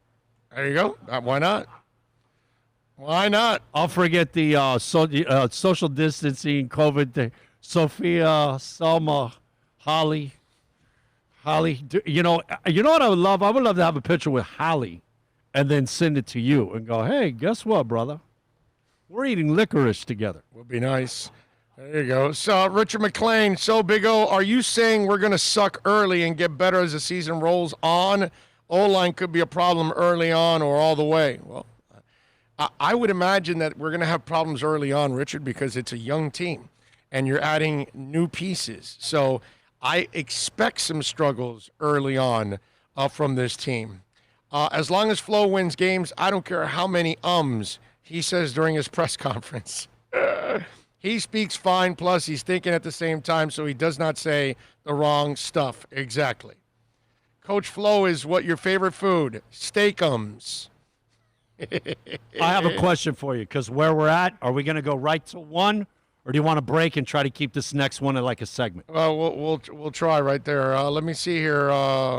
Couple things. Pat in Asheville. So, Coach Flo, what insect do you hate the most in SFA? No-see-ums. What that? No-see-ums? What does that mean? No-see-ums are those flying things. Oh, they are? That you don't, those little teeny black, and they the gnats. The gnats. You walk in, you step in, and it's like you didn't see them, and they're all over you. So they're the gnats is what they are, right? Yeah, they are literally no-see-em. They're almost like see-through. They end up in your fucking face, freaking mouth. When you're sweating. You know what I mean? Yes. It just and it's like glue. They end up in your mouth, dude. I remember bike riding through that crap. Oh, no. The worst. You got to keep your mouth shut. Oh, yeah, but no, it slips one slips in. What are you going to do? Favorite part of a woman? Buns. I like it. Flo, what's your favorite musical instrument? Drums. I like where this is going. I like it. One word to describe Gase: dumbs. Drums are good because you can pound them. All right, let's take a quick break. Don't forget Mudias Dental. You need a dentist, a family dentist for the kids, everybody in the house. Call Mudias Dental, proud sponsor of our program. 305-821-0231. Go to the website, mudiasdental.com. And, of course, follow them on Instagram, Facebook, and Twitter. I don't care if it's an implant, Invisalign, you need a crown, call Mudias Dental. 305-821-0231, mudiasdental.com. America's safest and best-selling compact luxury SUV is at Acura of Pembroke Pines, and this is how we do it. RDX, $339 a month at Acura of Pembroke Pines, the #1 volume Acura dealer. Are you tired of watching the same old travel videos on the internet? Well, then check out MikeNoGoZones.com, a travel documentary that's breaking barriers. I go to the places that the media tells you to fear, where no one else dares to go.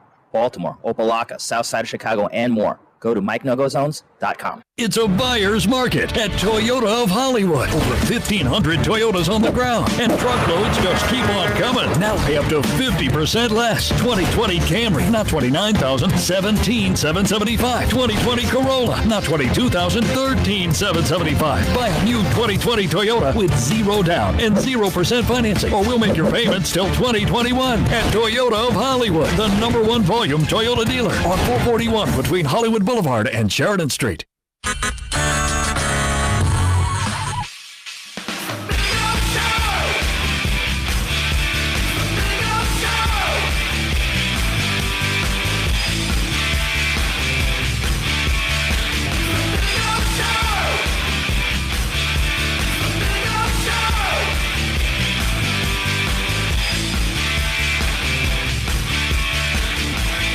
All right, welcome back. If you got any fantasy football questions, send them in at 1:30. Scott Pianowski is going to join us at 1 o'clock. It'll be Michelle Kaufman. So we will talk a little football at 1 o'clock. And at 1:30, we'll talk a little football. Okay? There you go. So Cam Newton, by the way, wins the job as a starter. And they also name him as a captain. Can I say that is not a big deal? Can I say that's not news? You know what would have been news? We signed Cam Newton, and now he's a backup. We signed Cam Newton, and we cut him. We signed Cam Newton, and he's not a captain. You've got Jarrett Stidham, a 4th-round pick that, you know, here's a kid that doesn't have any experience pretty much. You're to throw him out there with a team that's had so many changes, it's going to be a mission for a kid like that. Brian Hoyer sucks ass. Putting Brian Hoyer out there is like just waving the white flag. Like, we have no intentions on it. I mean, you want tanking? Play Brian Hoyer. Basically. You know what I mean? So once you sign Cam Newton late in the offseason, you're telling me that Stidham and Hoyer are not good enough. So, of course he's going to start. The guy got to a Super Bowl. He was an MVP in this league. He's an athletic freak. He's in his early 30s. I mean, give me a break. But it's like, this isn't news. This isn't surprising. Surprising would be they signed Cam Newton and he's not good enough to beat out Jarrett Stidham and beat out Brian Hoyer. Think about that. If I'm Cam Newton and I can't beat those two guys out, I might as well retire. Might as well turn it in. Forget about it. It's over. I know his baby mama wants $25,000 a month, but, you know, forget it. I got no money for you. If you can't beat out those two guys, come on. And I like Jarrett Stidham, but I know he's a project. And he's not ready to be thrown to the wolves like this. I don't care what anybody was writing about his maturity, and they really like him, and they can like him all he wants, dude.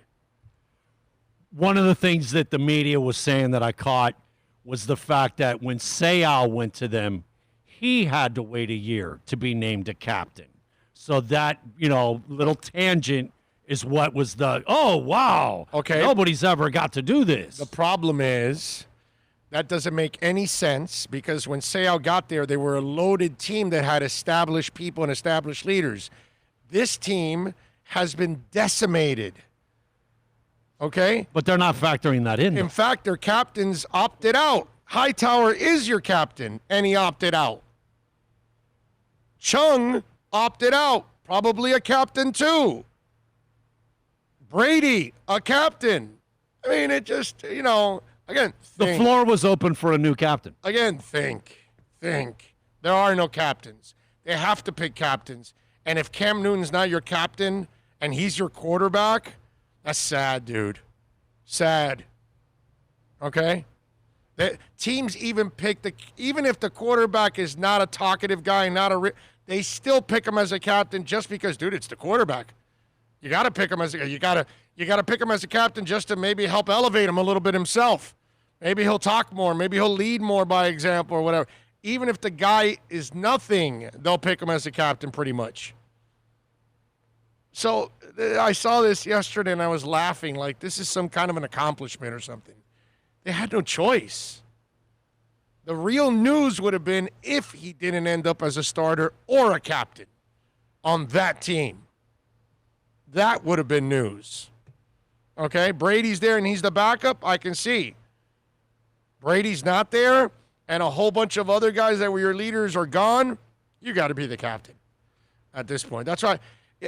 Another reason why I don't have the audio clip, but Bill Belichick came out and was praising Cam Newton like through the roof. Like I never heard him talk about Tom Brady that way. That's why the more I think about it, the more I think this is going to be a mess. Almost like he's trying to sell himself on the idea. Yeah. Yeah, I just think this thing is just absolutely full of crap, bro. I think it's going to implode, to be honest with you. Let's see. Antonio says, Big O, I can't listen to 790 or 560 anymore, especially 790. They are terrible. How do they still have their jobs? Unbelievable. They are the worst. Hey man, I'm happy for them that they at least still have a job for now, man, because it's a terrible company to work for. So they've been fortunate enough to survive all of the cuts that have been made. So God bless them all. I hope they're able to work for many years to come. Okay, I don't wish any of the people on air anything bad. I like the people on air. I got nothing against them. Management is absolutely useless, and the company is absolutely terrible. Those are facts. You know, you can't get around that. They work for absolutely just clueless people, especially the people leading the Miami side of it. My Lord, what a bunch of morons. Cam didn't exactly win the job in New England. He sucked the least. Exactly. That's it. I can't see us considering a trade for Needham. He's too young a player, a cheap contract for us to give away. Byron Jones and Howard could go down at any time. Byron Jones will not go down because they just gave him a signing bonus. They're not going to take that cap hit, and he's healthy. They're not going to trade him either because they're not going to get a good offer. So they have to wait a year to get a good offer. He has to play well and stay away from trouble. Right now, it's not worth trading X. Let's see. Belichick is just keeping his makeup. He benched Loser for calling his own play. Benched Bledsoe for a little. Tommy, same habit for him. Let's see. I'm not good with social media and Twitter and Instagram and stuff like that, but with your show, I can go back and watch parts I missed, and it's easy for me to do that. Well, that's what we try to do, bro. Cam Newton is, how to phrase this, a head case. He can be so positive when he's succeeding, but he has the look of death when he has obstacles. You're right. It's a great point. He doesn't handle adversity very well. Big O, as a diehard Knicks fan here in New York, the biggest mistake the Knicks made in the last 25 years was letting Riley go to South Beach. They should have just given him the power and stopped screwing around. All right? And they would have probably had all the success that we've had in the last 25 years. That's probably what would have happened.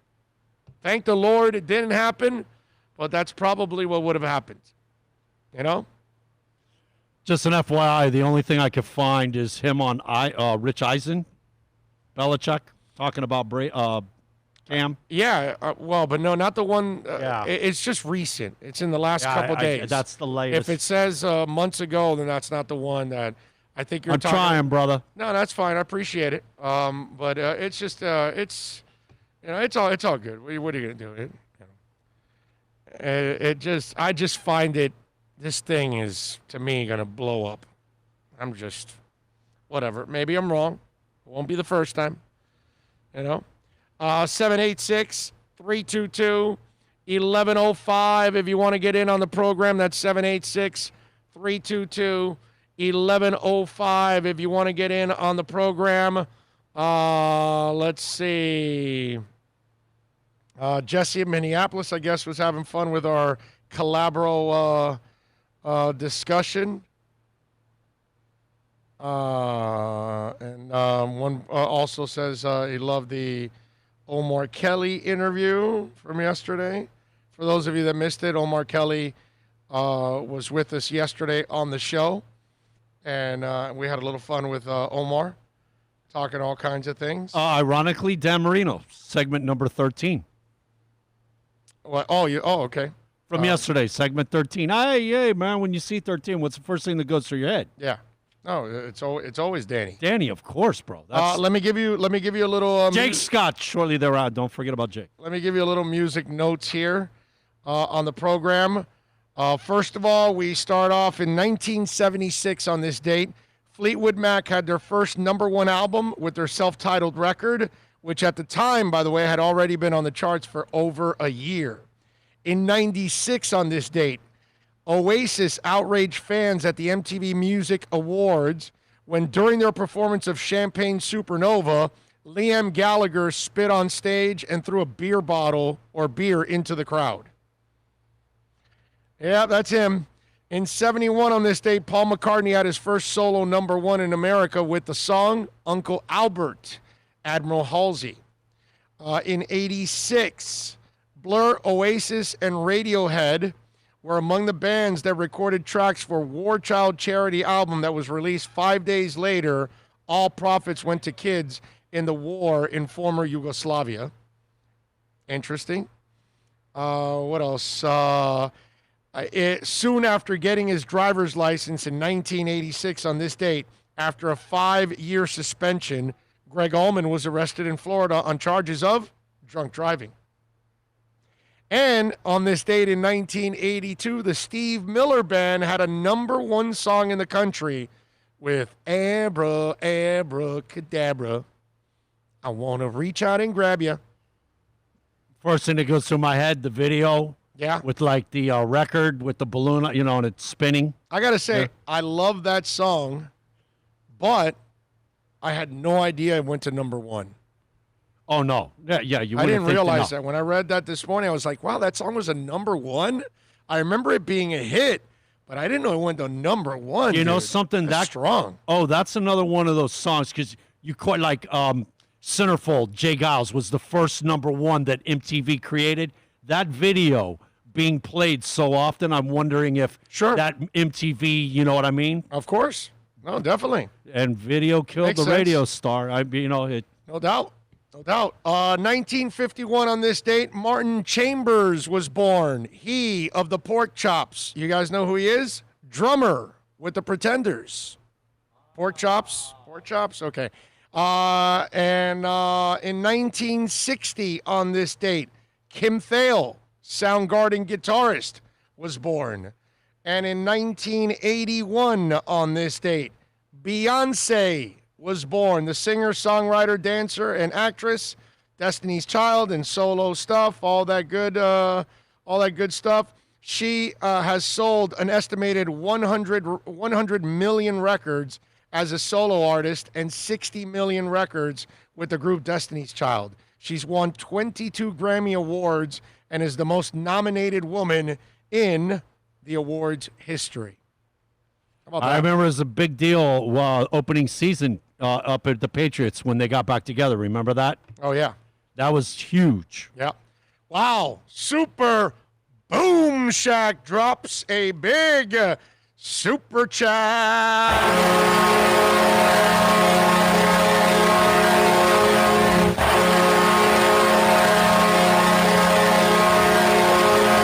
He says, Big O and Bill rank these movies by their soundtrack. Breakfast Club, Less Than Zero, Pretty in Pink, Fast Times at Richmond High, Valley Girl, and then he says, Happy Friday. Wow, this is really, really good, bro. Really, really good. Wow. I'm going to go Fast Times at Richmond High 1. I'm going to go Valley Girl 2, Pretty in Pink 3, less than 0.4. No, Breakfast Club 4, less than 0.5. You know what? The less than 0, does it have Jimi Hendrix on it? You know? Yeah. And those songs, you know, it depends. I could think of the songs that were in the movie. Hazy Shade of Winter. I know, but that dude, no. When he has the pipe and you hear Jimi Hendrix, man, and he starts to go, come on, that's Jimmy, baby. Yeah.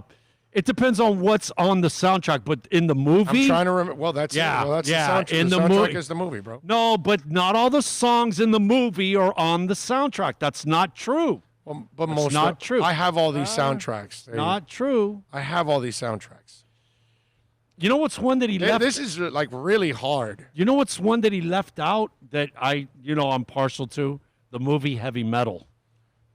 It's not the question. I know, bro. Why do you always do this? But it's in that Why do area. you always do that? It's Yeah, the there's a 80s. whole bunch of them that we could do that with. So come on, stick to the subject. There's 1A, 1B, 1C, and I would say Breakfast This is Club, why he has 0. 8 teams in every sport. No, not true. Can't make a damn decision. There's 2. Jesus. 2 in football and 2 in baseball, and that's it. And I've had them since I was a kid, and I'm not dropping them. I'm not really fair has weather. 2 in every division. Give me a break. 2 in every division. Not hardly, bro. Okay. You know, you're still not you're giving me a hilarious. ranking. I said there. No fence straddling. 1, 2, 3, 4, and 5. You know what? It probably is less than 0, and then Breakfast and Pretty in Pink. Valley Girl, man. Valley Girls soundtrack is so freaking awesome. That might be the one, and then everything else falls into 2, 3, 4 from there. Yeah, I love and Fast Times soundtrack is freaking awesome. I mean, they're all great. Pretty in Pink, Less Than 0, Breakfast Club. I think Breakfast Club is not as strong as some of the other ones. Breakfast Club has 2 or 3 like ginormous songs, but I think put it this way. I love when they're running in the hall. I think the Valley Girl soundtrack blows away the Breakfast Club soundtrack. Breakfast Club might be the 4 or 5. on Yeah, that. But you know what? There are some songs kind of like in Risky Business, the Tangerine song when they're on the train, when they're running in the hallway, Yeah. the Wang Chung. Wang Chung. There's some really cool songs that are B-side stuff that like, wow, Right. that's a jam, you know? Right. But you're right. There's probably like 3 or 4 good ones, and the rest of it, Breakfast Club. Pump Up the Volume. I love that. Well, that's probably a little more 90s, right? But yeah, you put 5 there, Super Boom Shack, that are just. That's a tough one, guys. That was tough. Absolutely. Oh, dude, it's 1 o'clock. Michelle Yes, we Kaufman. got to rock and roll. We are here at Craig Zinn's Acura of Pembroke Pines, baby. Come on out, 15601 Pines Boulevard. We're out here every Friday. We'll take a break. Michelle Kaufman joins us next.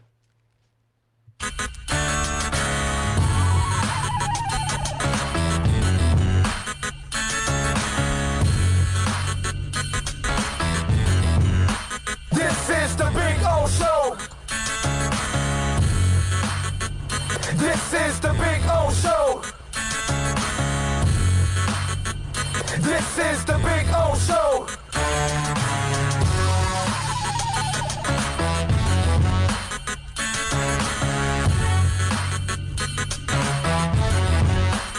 It's a buyer's market at Toyota of Hollywood. Over 1,500 Toyotas on the ground, and truckloads just keep on coming. Now pay up to 50% less. 2020 Camry, not $29,000, $17,775. 2020 Corolla, not $22,000, $13,775. Buy a new 2020 Toyota with 0 down and 0% financing, or we'll make your payments till 2021. At Toyota of Hollywood, the #1 volume Toyota dealer on 441 between Hollywood Boulevard and Sheridan Street.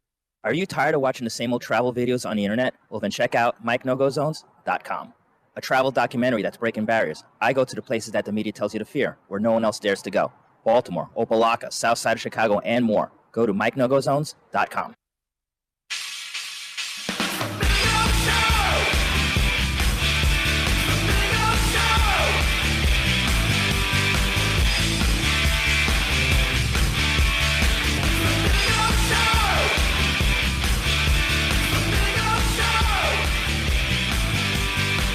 All righty, welcome back. We promised you we're going to talk a little Inter-Miami football. The boys are getting ready for Nashville SC on Sunday. The game will be at 7:25. And, of course, you can hear it on the Inter-Miami Radio Network. Yours truly, along with Alex Dano, Chris Whittingham, Thomas Rongen, Fernando Fiori. That is the broadcast crew. We have a lot of fun with every broadcast. So check it out. Go to the Inter-Miami website, download the app, listen to the show. Our pregame coverage will start off at 7:30, so we'll have a 50-minute pregame show for you as the boys are coming off a tie against Atlanta. This is a big day for Inter-Miami because they've got a new participant in practice, and Michelle Kaufman is going to tell us more about that. Follow her on Twitter at Kauf Sports and catch her work at the Miami Herald website or at your doorstep. Please support local journalists. They do a great job of covering our sports, and it's really cheap to subscribe every month. So please do it and support Michelle and all the great writers of the Miami Herald. Good afternoon, Michelle. How you feeling? Hey, how are you? How you feeling? I'm good. I'm doing fine. It would have been more fun if I had actually been able to be at the practice and see Matuidi training for the first time in the pink shirt. But you know, because of COVID, we can't be there. But the news is, yes, that Blaise practiced with the team today for the first time. And he had a big smile on his face, which he seems to often do. He's supposed to be a really nice, very friendly guy, a locker room leader type guy, positive attitude guy. That's what I keep hearing. Haven't met him yet. But yeah, there are a lot of photos of him that the team sent out, you know, very happy in his pink shirt with the teammates and training. And, you know, it leads me to believe that don't be surprised if you see him on Sunday. They had said next week, but next week could mean starting Sunday. So if he was at practice and they need help, why wouldn't they play him on Sunday? I'm with you. I think they will. You know, it'll probably be a bench thing, right? He'll come out in the second half or something like that. And especially against this team that they struggled, you know, with their defense in the last game. So I can actually see them bringing him in the second half to kind of loosen things up and try to create something there and try to get some offense because they really struggled against Nashville's defense the last time. Yeah, well, the last two games, I pointed out my game story from the game the other night against Atlanta. You know, they've taken 19 shots and 8 of them on frame. 19 shots and 8 of them on goal, and they have 0 to show for it. 0 goals to show for it. So, you know, it's not that they have not had chances. They have had chances. They've actually had more chances than their opponent to score, but they're just not putting together that final pass to make the goal. You know, they're getting there. They're getting close. They're hanging around. But, you know, this last game, they had 2 go over the crossbar. They had 1 go left. You know, they really need to finish at least one of these chances. And, you know, you're not going to win a game with 0. So, you know, they've had 0 of their 8 games. They've been shut out 4 times. So, you know, they are the lowest, you know, basically the lowest scoring team in the league. And that is not at all what the fans here were promised when this team came about. It was all this talk about a very attractive offense, high scoring, high, you know, all these things. And they've struggled. They've struggled. There's no way. They're nice guys. I like everyone involved with the team, but they only have 1 win. You know, they only have 1 win out of 8 games, and that's not good enough. They need help. They need to improve. Well, hopefully, if they do get Higuain, that will be those chances that they've had. I think will turn into some goals in the process. But where I guess you and I will disagree a little bit here will be is there is progress because you went 0-5, and in your last 3 games you got a win, a loss, and a tie. And your loss was 1-0, and all your losses have been by 1 goal. So, every loss has been by 1 goal. And I would say this, in your last 3 games, you had your best offensive effort against Orlando where you won 3-2. you struggled because Nashville has this compact defense that they play counter. They don't have any offense, so they play counter. It's really difficult to kind of penetrate them and score, and so you struggle. But then and this last game, their best defensive effort, because they were it was their first shutout. They hadn't had a shutout. So you think about it, in the last 3 games, you've had your best offensive effort and your best defensive effort, and in the middle, you dealt with a team that is completely different than the entire league, because Nashville plays all defense and very little offense. And so to me, I actually think there is improvement going on in the last 3 weeks. And now if you get Matuidi in the mix, and if eventually the Higuain thing does fall through and you get that forward in there, I think things really start to change. But I personally think I see some progress. The problem is expansion team progress is at a snail's pace, man. But to me, the last 3 weeks are a huge difference from the first 5 weeks. That's just right. me. No, that's a very lustful approach, and I agree with you. I mean, they did. I think what happened is when they won that Orlando game 3-2, right, everyone got very excited. Oh, they can score goals. They just scored 3, and then meanwhile this, Carranza scored 2, and then this last game he didn't even play at all. So there's been a lot of changing around, changing around of the roster here and there, and the tactics have changed a little bit. And I think when they won 3-2, people were ready for, okay, this is it. Now this is the win they needed, and now they're going to start winning. And then they got a loss, and then the tie. Yeah, I mean, a tie is definitely better than a loss. Atlanta, I believe, coach said, I know that it was their first time that they had been shut out at home, in 2 or 3 years. So they're not a team that gets shut out at home. So the fact that they were not able to score on Miami definitely says that, Miami did a good job against them, and that definitely should not be overlooked. On the other hand, they didn't score any goals, and you need to score goals to win in soccer.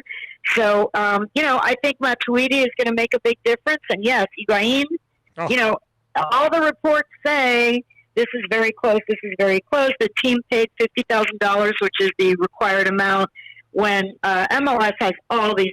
It would be a whole show just to explain the ABCs, 1, 2, 3s of the MLS salary structures and rules are so unusual and different from everywhere else in the world. But they have this discovery list, and if a team puts a player on a discovery list, then they have first dibs at that player, and then if some other team wants that player, they have to pay that team $50,000 to get them off the discovery list. So DC United had looked into signing him in June.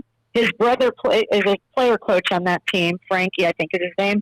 He's on that team, and so there was some talk about the two brothers being reunited. Their mother is ill in Argentina, so I think there was talk that they both wanted to be together and be closer to Argentina than being in Europe. But that deal never happened, fell through, but they still had him on their discovery list. So Miami had to pay DC United, which they did, according to the Washington Post and according to one of my sources also.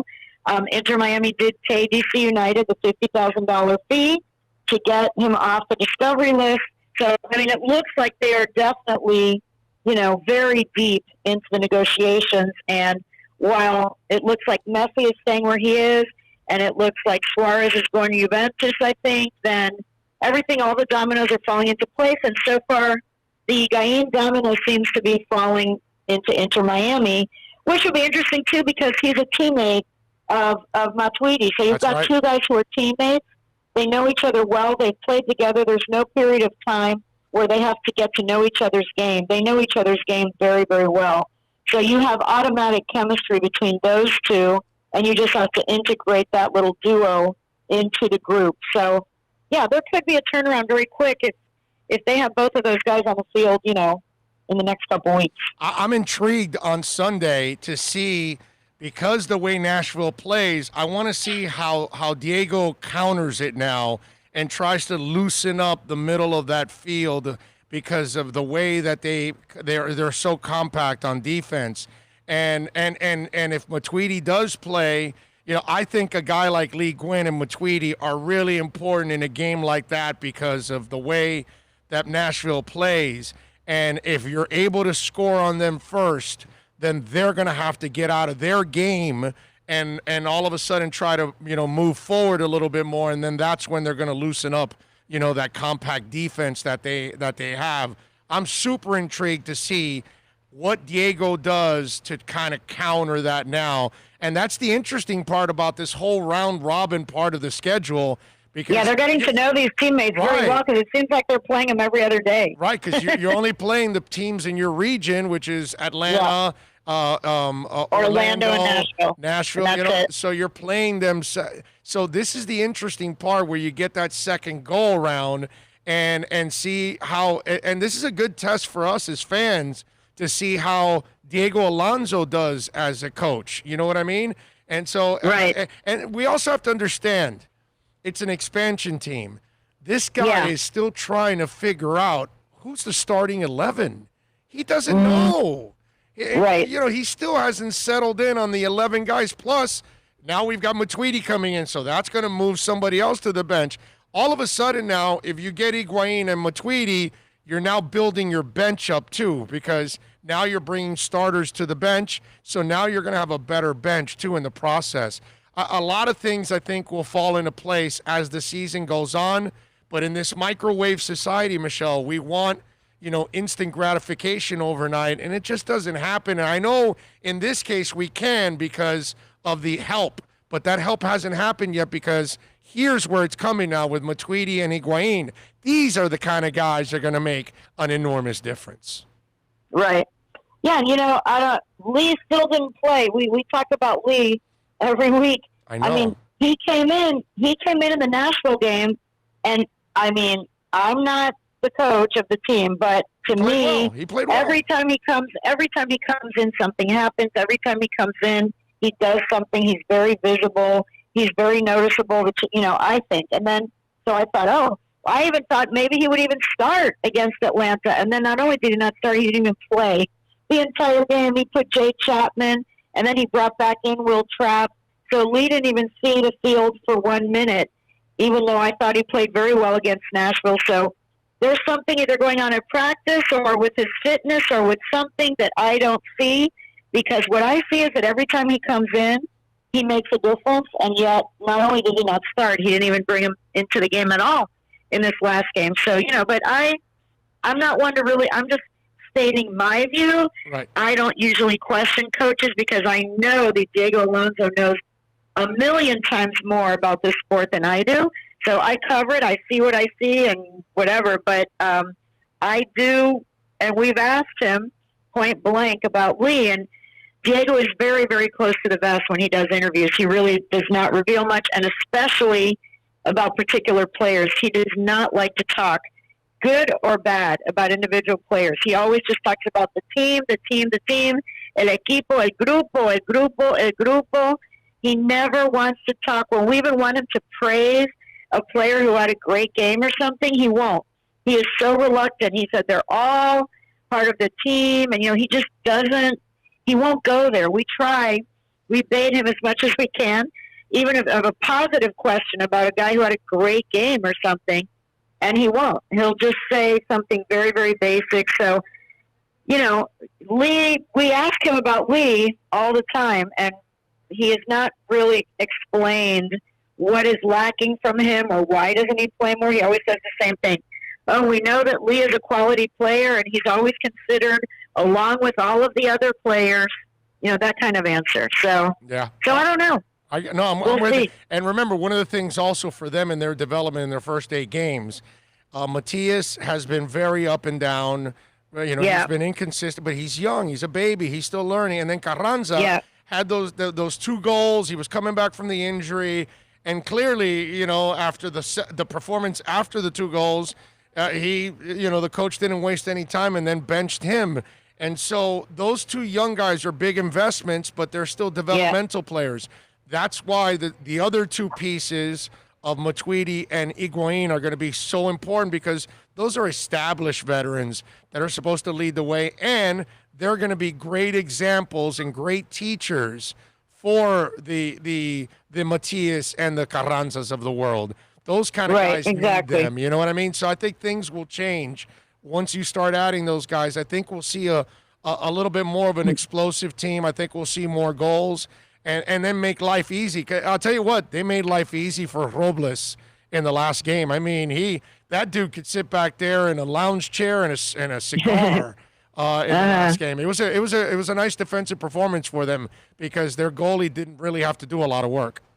Right. No, that's true. And I think, COVID, if we really look at the big picture, if they had gotten players the quality of Higuain and Matuidi early on, which was supposed to be the plan, this would have been a very different team, Right. But it didn't happen. And then COVID happened right away starting in March when they were negotiating with some players. And then the first transfer window gets moved. And then they're in the middle of COVID. And then, so it's been difficult. I mean, if they bring these two guys in and they make a big difference here in the final stretch of the season, this could have been much earlier in the season under different circumstances. So, we're gonna give them a bit of a pass because of this year is not in any way a normal year. This is a very strange year, and but I do think it is time to, these players are out there, they're able to be bought, and the team needs to step up and do it. Otherwise, they're going to keep struggling. So I think it's definitely time to bring in a couple of big-time players, and let's see what they can do. Follow her on Twitter at Koff Sports. Catch her work at the Miami Herald website or at your doorstep. She is Michelle Kaufman, does an excellent job of covering Inter Miami on a daily basis. As always, Michelle, you're the best. Thank you for taking some time. We really appreciate it. Enjoy the day. I'll see you Sunday. I'll see you Sunday. I'll see you Sunday. Yes. Okay. Right, be good. Take care. Bye. Michelle Kaufman. I can't wait for Sunday. I'm so intrigued to see how Diego counters Nashville because they've got that. They just play. I mean, they compact that defense, dude, and it's hard to create anything on their side of the pitch. It really is. It's a bitch. But if they score first on Sunday, then watch the game completely change. Okay? So I'm going to tell you if it's under 3 to play the under, but I will tell you this. If Miami scores early in that game, it'll go to 3 goals or more because Nashville will loosen up. They'll have to score, and they don't score. They have trouble scoring. And then when they loosen up, that's when Miami will be able to penetrate and score again and really create some problems. I just think that we've got to be a little bit more patient with Inter Miami right now because they've had a 4-month break in between all these games. They don't have their complete team yet, and it's an expansion team at that. It's really hard to just turn things around in the first year in any sport. In this one, you can make a little noise as an expansion team, but you got to be able to get those international players. And, until they add Matuidi and Higuain, then if they struggle with those guys, then we've got issues. No, I'm sorry. If they struggle with those guys, I think Diego Alonso may be the one that has issues. That's what's going to end up happening. All right, 786-322-1105. Listen, if you have any fantasy football questions, post them now on the YouTube chat board. Send them in if you want. You can super chat them however you want. Chat, super chat. We'll get to them. Send them in on the text line, 786-322-1105. Scott Pianowski is going to join us at the bottom of the hour. So we'll have a little fun with Scott, and he'll join us. Let me see what we got. Oh, Clee Torres. Clee, thank you, my brother, sending in a little love on the super chat.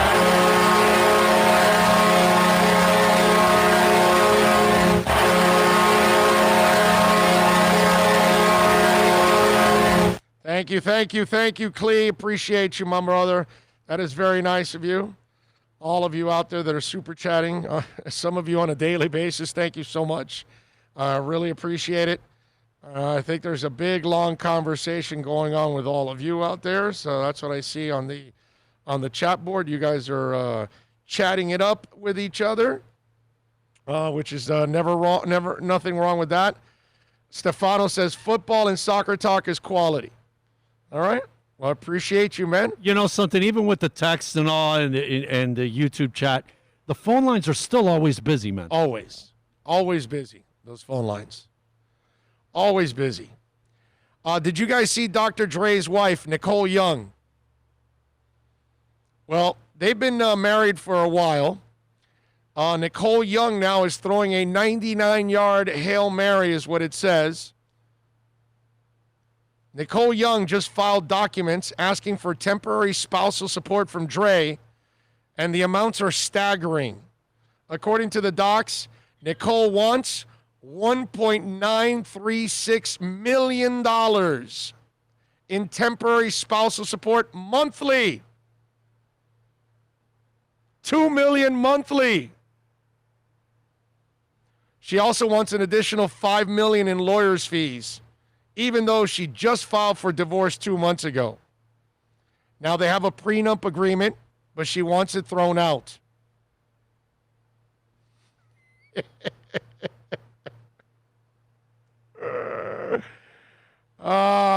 Anyway, sources close to the story here say nothing has really changed for the two since Nicole filed for divorce. She still lives in their Malibu house and has access to all the cars, personal chefs, and other luxuries, but yet she wants $2 million, and yet she's still living in the same spot. Now, hey, Dre's worth a lot of money. I get it, but if you signed a prenup, it is what it is. You know what I mean? And Dre, nice job by you, brother. Smart. If you were broke and your wife was with you when you were broke, and you broke through and made and all that, and you get a divorce and give her half, I got no problem with that, man. That's your woman. She was with you. She stood by your side when you were nothing. Now, if you were already making your money and then you go and marry somebody, they're not entitled to that money. I'm sorry. You just have to protect yourself in this world. And if Dre put her on a prenup, then that's a smart move on his part. That guy's been making bank for a long time, not just the headsets. So I'm all for that. Now, I have no problem when the woman's been with you from the get-go. None whatsoever. But if you're marrying a millionaire, billionaire already made, I don't have a problem with that woman or that man going to their spouse and saying, sweetheart, I love you, but I have to protect myself. Boom, boom, boom. You got to sign this prenup. I got no problem with it. Half, though? Yes. Again, if you've come from nothing. If she didn't help out, and you blew up and it was you, and she just was there being your wife, had no contribution, and you make $1 billion, she's entitled to $500 million? Well, what was she doing while you're making $1 billion, bro? Just being my wife, if she's not a part with the business or any, just being here's 100, here's 200. I don't 5. I don't think you understand what peace of mind is when you got home and your wife is there and the house is taken care of and she takes care of you. Dude, you don't. I'm just thinking Eddie Murphy and when he was joking and like Johnny and she wants half. Yeah, no, but that's not what this segment. That's not what this is about, bro. You know what I mean? I got no problem when the woman's earned it and she's been with you from the get-go.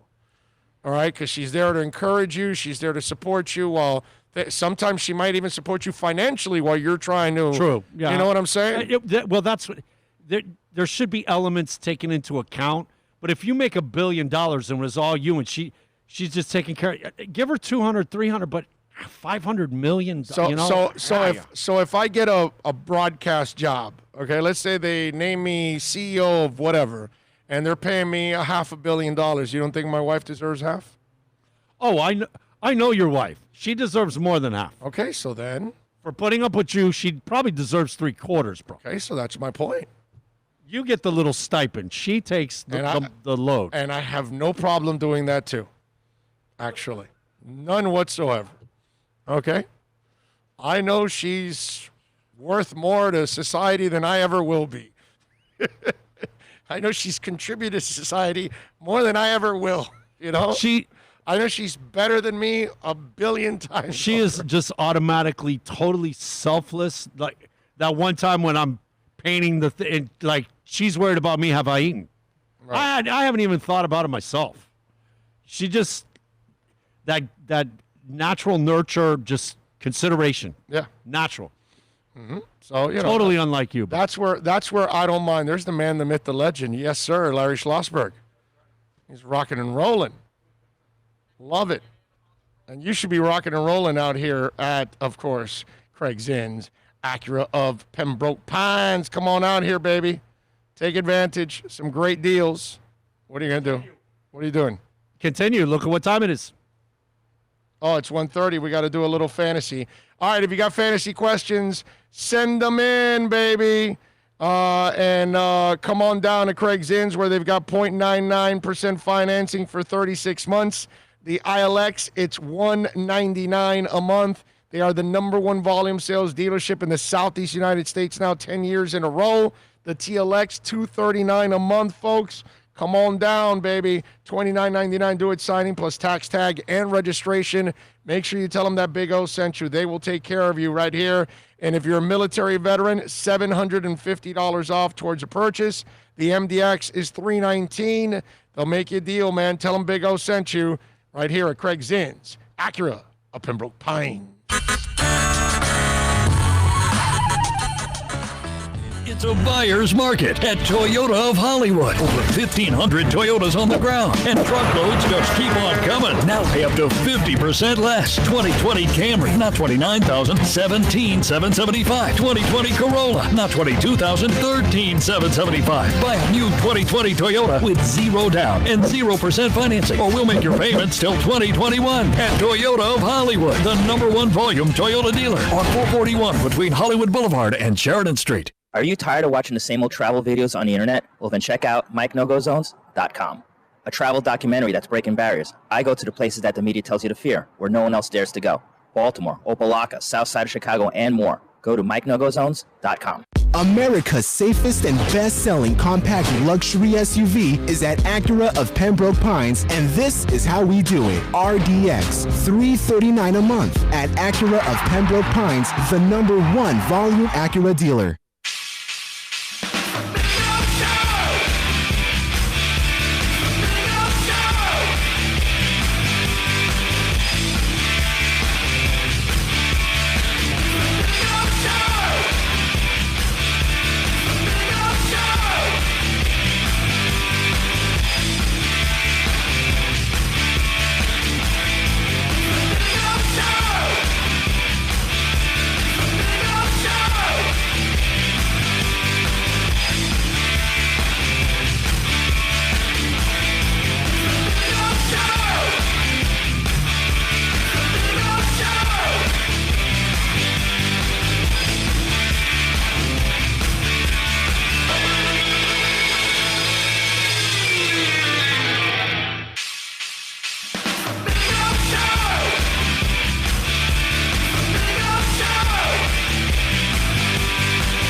It is time to talk a little fantasy football. Yahoo Fantasy, Scott Pianowski, been doing it with us for many, many years. Jess, many years. And you can follow my man Scotty Pianowski on Twitter at Scott_Pianowski. Let's bring him aboard. Scotty, good afternoon, my friend. How are you doing, sir? I can't tell you, Big O, how great it is to hear your voice. It's been too long since we talked, and it means it must be football season. So let's get to it. I'm in a great mood. I love it, my brother. I love it. So when you see Adrian Peterson getting released as a fantasy football player, you say what? You say Gibson's ADP is going to skyrocket. I know he was used in an unusual way in college. He doesn't have a lot of experience as a runner under his belt, but a new coaching staff in Washington, it can't be any worse than the old one. I think he's a very interesting play, probably round 6, round 7. And when you look at that Washington team, remember, Haskins played a little bit better at the very end of the season. And the guy I want you to come out of your draft with is Terry McLaurin. This guy is, I think, the best of a very deep second-year receiver class. He was able to win last year with horrible stuff around him. If they can just improve it a little bit, I think he's going to be a superstar. You get him in the 4th round, you've done very well. Yeah, I love McLaurin. He was I was a big fan of McLaurin coming out of college. I'm with you there.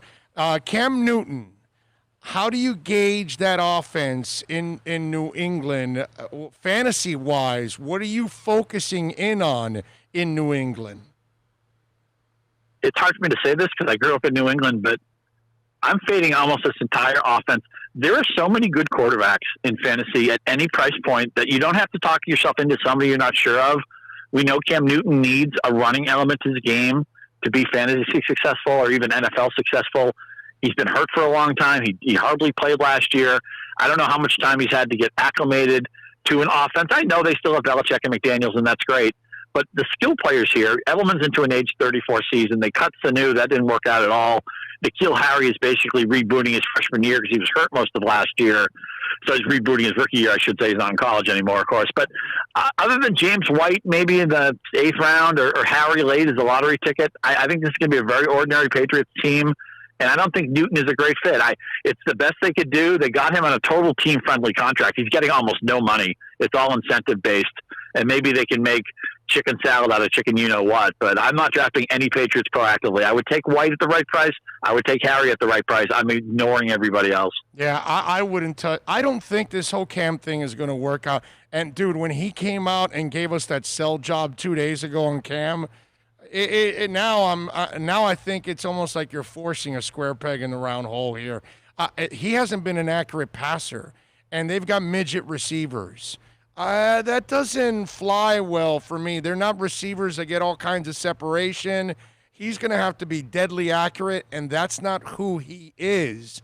And Cam is a guy that probably... Totally with you. Remember, Brady couldn't get out of New England fast enough. I mean, maybe he would have stayed if he felt wanted in New England, but he had trouble with those skill guys, and now they're all a year older. You know, Edelman and Brady ran how many thousand of reps together? They could complete each other's sentences. You don't get that chemistry overnight. And Cam is a guy who throws to wide open people. He needs to see it before he throws it. He's not an anticipation passer. So I think we're in mad agreement on this one. I'd stay away from the Patriots if you can. Julius 305 is asking, with no preseason, Scott, do you see high scoring in the air or running game?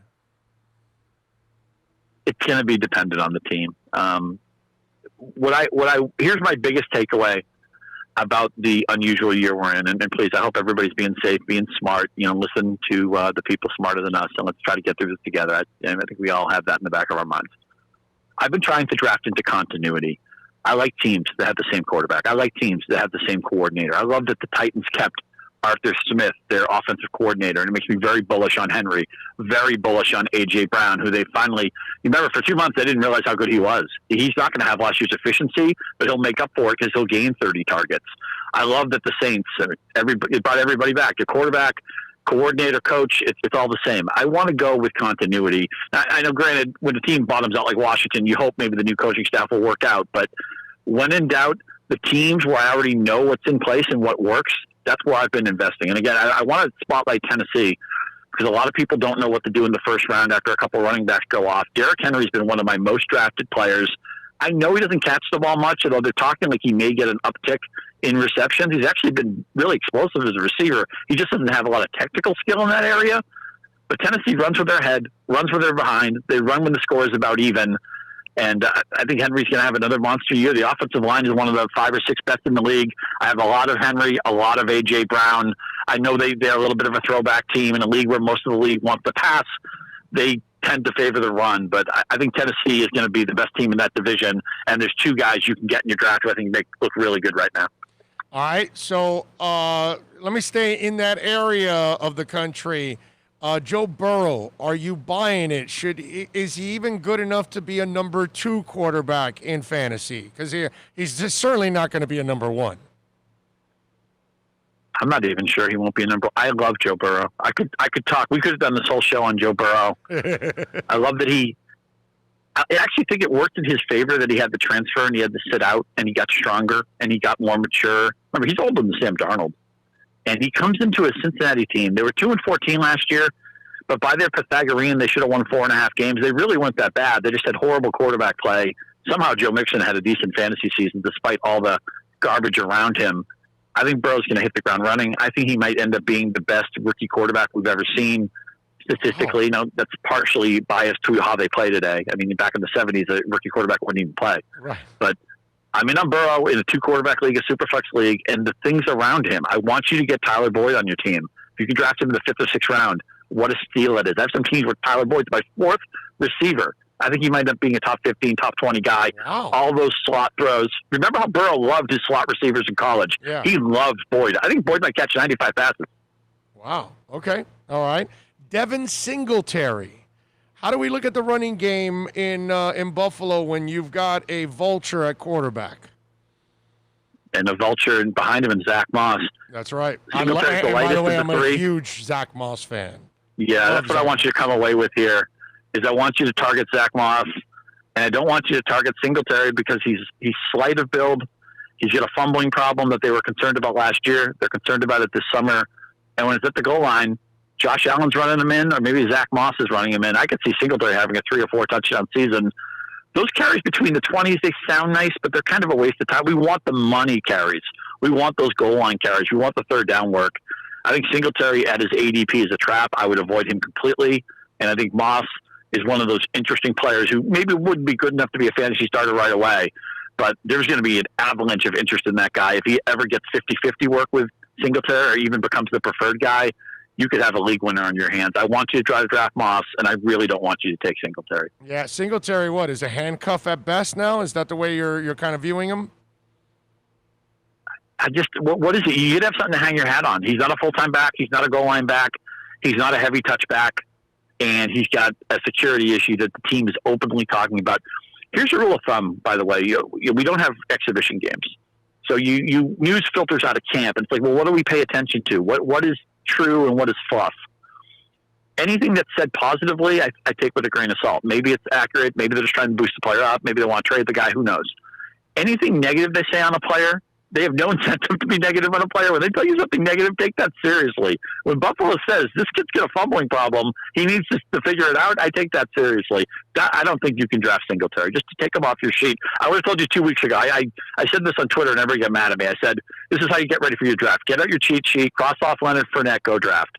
And all these people got mad at me. Oh, he's going to catch all these passes. Blah, blah, blah. Well, you know, they couldn't give him away for a bag of kicking tees. And now he's in that big committee, it looks like, in Tampa. And I'm sure people are wondering what to do with Fournette. I mean, if you can get him to 7th or 8th round, fine, but I'm not going to proactively draft him at all. I think that running back situation is a big mess. I don't see an obvious winner there. I'm probably just going to avoid it. The pizza guy's asking quarterback to start Roethlisberger or Drew Brees, PPR league, 4 points, 4 touchdowns, 6 points for rushing a touchdown. I think it's very possible that Roethlisberger is ultimately going to be your most important quarterback. He has more upside. We've seen the Saints used to be one of those pass to set up the pass teams, but they've gotten more balance. Brees doesn't have the same volume. And then they've got the stupid Taysom Hill thing that they deal with. If you own Brees, will drive you crazy. So I think this guy who owns Roethlisberger and Brees may eventually settle on Roethlisberger as his main guy down the road. But given how much time Roethlisberger's missed, I'd just like to see it first. So let's play Brees week 1 and reevaluate. I like Roethlisberger as an upside. There's so many good quarterbacks. Have a second quarterback that excites you, that you see an upside there. If you're in a league where you draft 2, or it makes sense in the shape of your league, have somebody where you see the upside. Roethlisberger certainly qualifies, but given how much time he's missed, let's have him play a game before we put him squarely in the circle of trust. Where are you putting Lamar Jackson? With considering how important the running game is, well, he's a 1,000-yard runner. And he scores a lot of touchdowns, and he throws for some too. Are you expecting the same? Where do you put him?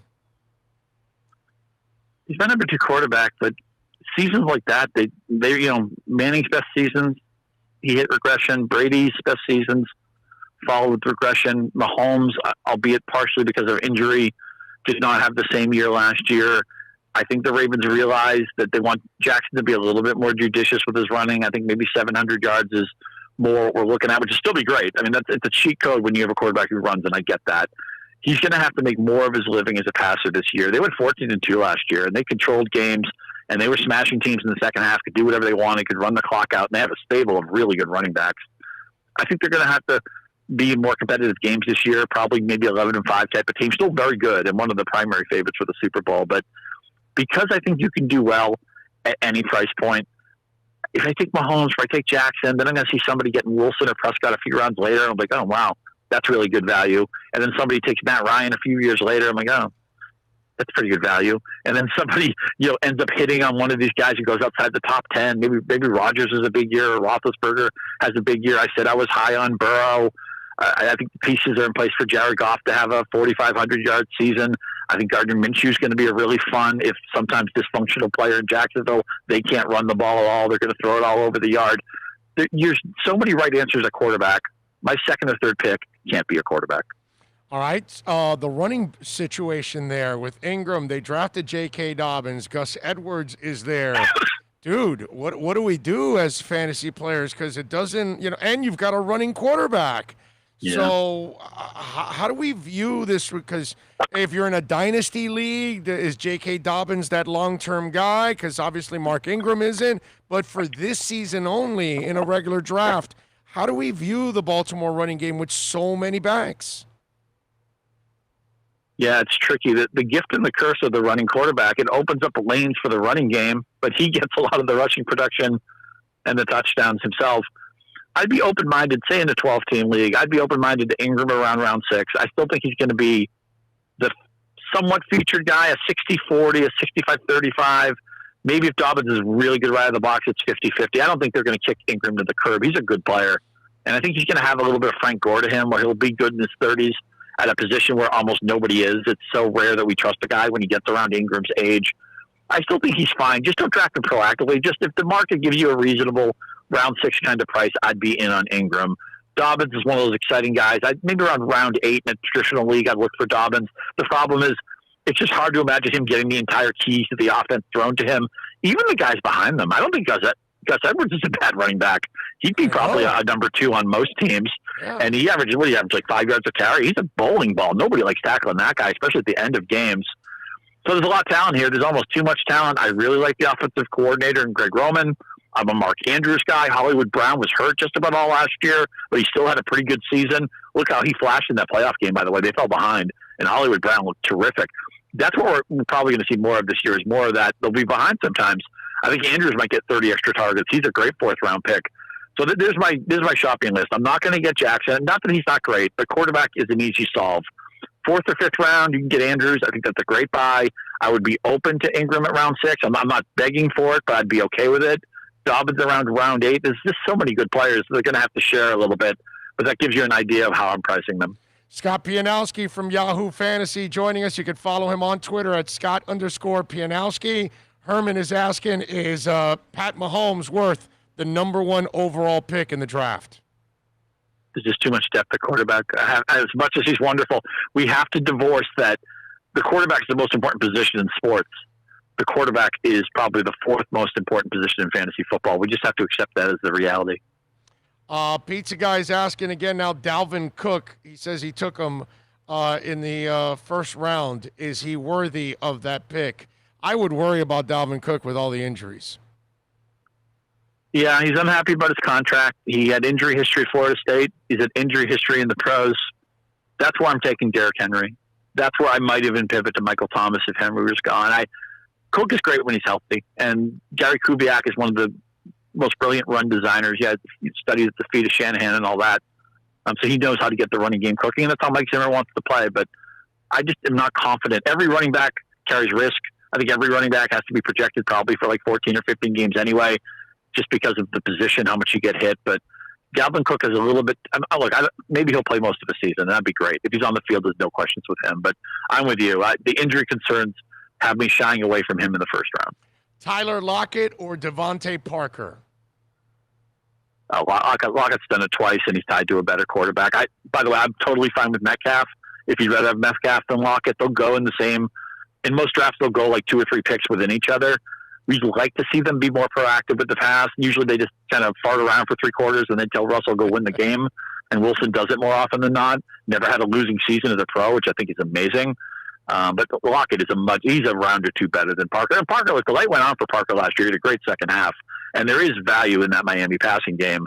Gesicki starting to play some really good football at the final quarter of the season too. And now they get Williams back. And Fitzpatrick, he doesn't care. He's just going to thrust the belt on the field. So I do think there's value in that Miami passing game, but we're a lot safer when we're betting on Russell Wilson. Clyde Edwards-Helaire, my brother. How high do we take him? Because, now he's in the perfect situation. Yes, and Andy Reid, he didn't just compare him to Brian Westbrook. He said he thinks he might be better than Westbrook, and that's a huge compliment. And Andy Reid isn't one to say things like that. I'm just worried that they might think, okay, this guy's valuable. We need him for the playoffs. We need him for 5 months. Let's not go crazy with the touches. I'm afraid that maybe Darrell Williams gets 5 to 8 touches a week. Maybe DeAndre Washington can catch 45 passes. I don't think they're just going to say, okay, here it is. 300 touches, go. I think it's not like the Kareem Hunt situation where he basically had everything to himself his rookie year in Kansas City.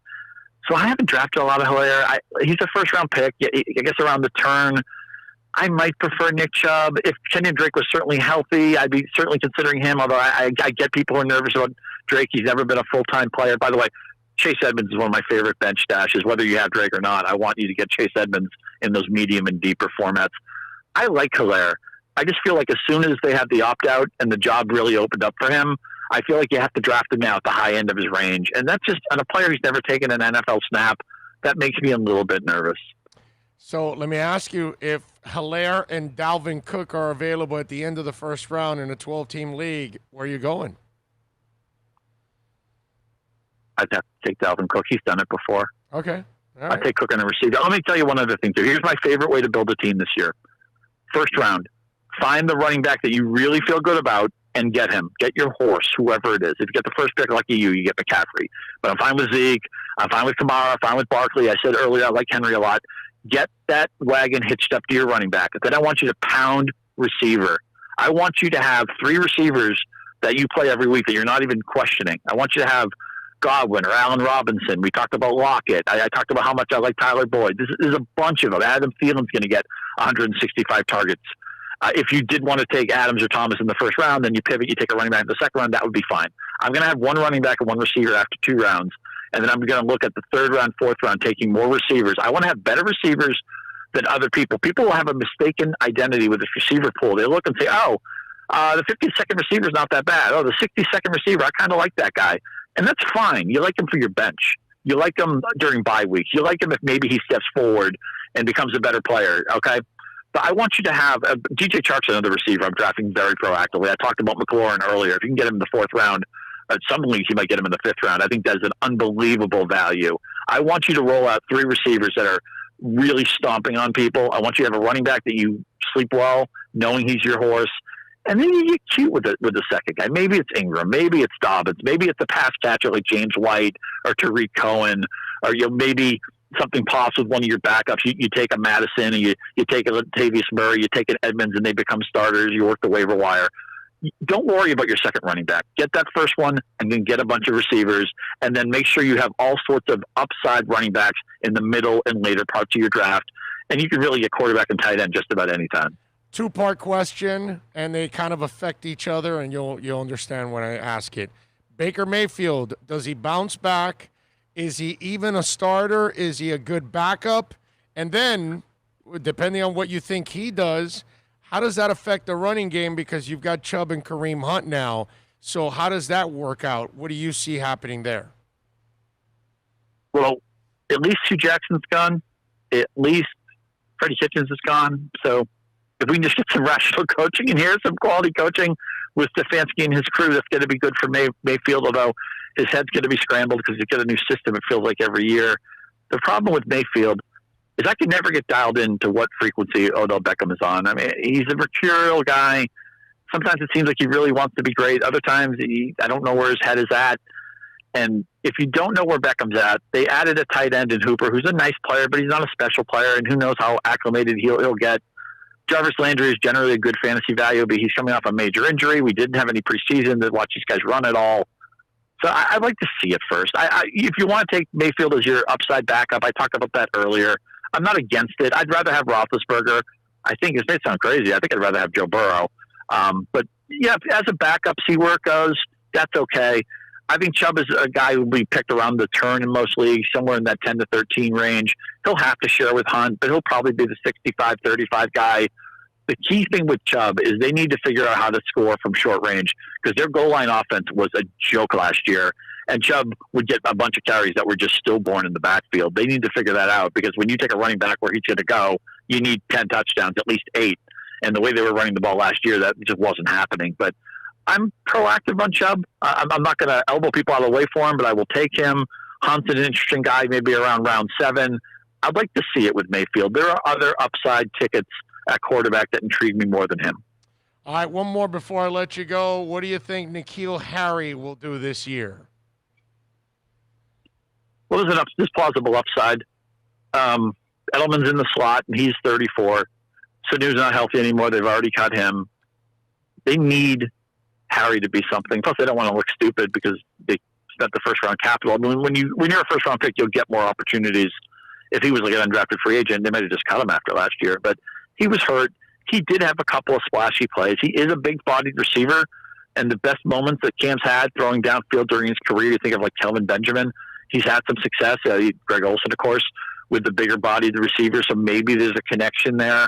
In a deeper league, not even in a shallow league, I just ignore Harry. In a medium and deeper league, he's one of those guys you throw on your bench, you see if anything pops, and then maybe you have to play him. I would like to draft a team where you'd never have to play a guy like Harry, and my bench would primarily be about the running back lottery tickets. But there's a time and a place. He was a first-round pick. Coaching is good. Maybe him and Newton will have some kind of rapport, because there's been a Newton connection with receivers who fit Harry's profile. So I see the upside as a stash and hope guy, but I wouldn't think we'd be even considering playing him until at least he had 1 or 2 good games. All right, so Scotty, what are you guys working on there at Yahoo so our listeners can check you out, my brother? Yeah, the biggest draft weekend. Get yourself over to Yahoo Sports, sign up for a team, run a commissioner team. We have all sorts of customizability and a very easy app to use, which has won all sorts of awards. I've done nothing to design this product, but I'm very happy to be out in front of it. Check me on Scott_Pianowski on Twitter. I just posted my season notebook where I just emptied out every player thought I have.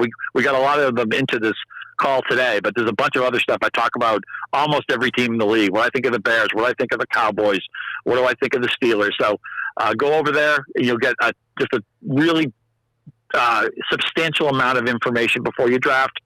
And then just go be confident, man. Don't be afraid. Don't be the guy who has 2 feet on first base. If you trust yourself, trust your gut. It's your team. You're the one who has to like it. And if you have any questions, follow me on Yahoo and follow me on Twitter, and we'll try to help you. I got one more before I let you go, because it happens in every city, in every draft, every year that fantasy football has existed. We're a bunch of homers. We like our hometown team. We reach for our hometown players a little too soon in all these drafts. So break it down for us. What players would you draft, and where would you draft them from the Miami Dolphins? I like Parker on the 5th. I like Jordan Howard as kind of an ugly 2-down grinder in the 8th. Maybe Breida as a lottery ticket in the 11th. Preston Williams, probably a 9th-round pick. Gesicki should be... It kind of depends on how your league values tight end, but I think he's one of the top 10. I'm willing to go around earlier on Gesicki with 7 or 8 guys. When somebody like Jared Cook gets drafted, maybe the next round you take Gesicki. That's kind of my rule of thumb there. So I'm proactive on him. Gesicki's probably the guy I'm most eager to draft. Although when I talked about running back early with that one guy and then waiting, Jordan Howard is like a really good 3rd running back for a fantasy team. Nobody's going to be ooh-ah when you take him, and he's not going to catch a lot of passes, but he'll get 12 to 15 carries a week. That's a currency in fantasy. And with Fitzpatrick at quarterback, they were pretty good last year. I think, were they 5-4 the last 9 games or something like that? They knocked New England out of the bye week. So there's some good stuff in this offense. It's not going to be a great offense, but I think it might be a useful one. Follow him on Twitter. Always great information. Scott_Pianowski catches exceptional work there at Yahoo Fantasy. Scotty, you're a stud, my brother. Have a great draft, and let's kick ass this season. Yeah, great talking to you. Good luck, everybody. Be safe and, draft like a champion today. You got it, baby. You be good, Scotty. Thank you. There you go, Scott Pianowski, man. Always coming through for us. That was an awesome segment right there, dude. That was a fan-freaking-tastic segment. All right, let me give you my picks in the NBA. Before you change out anybody, fantasy league that needs a spot, let me know. Seriously. All right. I got to get in, Yeah. and I want to be in a legit, like people are partaking in, not something on ESPN, just random, because a lot of times, man, people don't play. You got an open league, send Bill an invite, all right? Send it to me at Orlando@BigORadioshow.com, and I'll just pass it over to him, and then he can sign in. What a nice gesture on your part. There you go. All right? So we'll do that. Thank you. Appreciate it. Man of 1,005 holds liked it. Herman liked that last question. There you go. Figured we got to ask that, right? Because the Dolphin fans always reach for the Dolphin players. And so we got to do that. All We right, love those guys in the draft, bro. Yeah. Those guys are awesome. Let's give you our picks in the NBA slate. We're going to give you our picks for tonight's games and Saturday's games. All right? So, first of all, I'm going to go Lakers 6.5. I think Houston's going to come in a little tired after a 7-game series. They're small. The Lakers got the wake-up call against Portland. I don't think they'll underestimate Houston. I think they're going to kick their ass tonight. I think they win by 10 points. I'm going to lay the 6.5. I'm going Lakers in this one. I am also going to go Miami. Miami is the underdog here. The Bucks are favored by 5. Whether it's 5 or 5.5, I don't care. If you get 5.5, bless you. I'm looking at it at 5 right now. I'll take the 5. Forget it. I don't care if it's a half. Whatever. I'll take Miami plus 5. If they lose, they'll lose a close game within that 5. But let's hope they win and take a commanding 3-0 lead in this series and really put some serious doubt into them. Toronto favored by 1.5 against Boston. I think you know where I'm going here. I've been on the Boston train from the get-go. They've been winning me a lot of money so far in these playoffs. I know I pushed the other night, but last night, but I'm going to take Boston. I think they might end up winning and taking a 3-1 lead on Toronto. Toronto had, it was a hell of a play. Got it over Taco Fall or whatever the hell the kid is named. The 7-8-9 guy that has a wingspan of a 400. That was so close to being blocked. Oh, man. Anyway, and I still don't think OG could get that off in a half a second. They started that clock late. Whatever, they got it. It is what it is. I would have won that one. It ended up being a push. I'm taking Boston plus 1.5. They're the better team. They've got there's only one superstar on the court, and his name is Tatum. That's it. I'm going with Boston plus 1.5. Denver and the Clippers. I screwed up last night. I thought Denver would come in with more energy, lose, but come in with more energy. They did not. Vegas nailed it. They were going to be the tired team. The only positive was I was able to go to sleep a little earlier last night because the game was completely out of reach. I'm going to count on Denver to bounce back here, and I'm going to take the plus 8.5. It's a lot of points. I think the Nuggets will try to keep this one close. I'll give Denver one more chance. I'll go with the dog plus 8.5. So I'm going with the dog in Miami plus 5. I'm going with the favor in the Lakers minus 6.5. I'm going with the dog in Boston plus 1.5. And I'm going with the dog in Denver plus 8.5. Those are my NBA picks for the next 2 nights. All right? Got to get the storage, man. Storage unit. Yeah, man. Got to bust out the Heats. Got to get the Heat jerseys out. All right. Yeah, man. You do that. It's that time of the year. I will be styling my Ronnie Cycli or Billy Thompson jersey tonight. Oh, wow. Dana White did something really, really nice. I thought it was really cool. I don't know if you guys saw. I think she works for Best Buy, and apparently she was stopping a shoplifter. And she's a strong girl, by the way, okay? And she ended up getting fired by Best Buy when she was doing the right thing. and really without actually hurting somebody, which was amazing, that she was using her force for good and really did not injure somebody in the process. She ended up losing her job at Best Buy. So Dana White saw it because the story ended up going viral. So Dana ends up hiring her, okay? And her name is Summer Tapasa. And here is Dana White addressing the Summer Tapasa situation. Go ahead. What's up, everybody? Do you remember the girl Summer that worked for Best Buy as security in Hawaii? Somebody was stealing the TV, some dude, and she beat his ass and stopped him from stealing the TV, and she got fired by Best Buy, which I thought was horrible. So I brought her out to Vegas. I offered her a job here, and she went back to Hawaii. She weighed all her options. Well, she decided to come work for the UFC. So she is now a UFC employee.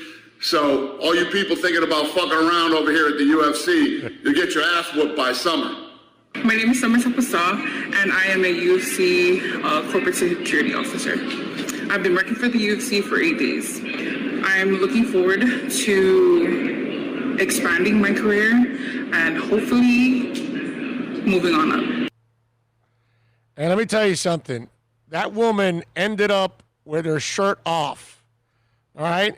She got the guy to drop the TV. She got tackled, dragged, all that. There were two other dudes helping her out, by the way, with the suspect. And she just did the right thing. And I got to tell you, man, listen, you can agree or disagree with Dana White. You can like Dana White. You can hate Dana White. Whatever. I will, compartmentalize everything and say, Dana White, dude, that's a really cool move on your part. And you offer her a job with UFC. She goes back to her family in Hawaii to kind of weigh everything and then ends up taking a job. And so now she's working for UFC, and you never know where she's going to end up. But, to me, Dana White looks like the kind of guy that if, you're pretty loyal to him and you work hard, you probably will, end up moving up in the world and enjoying a nice life. And I wish Summer the best, man.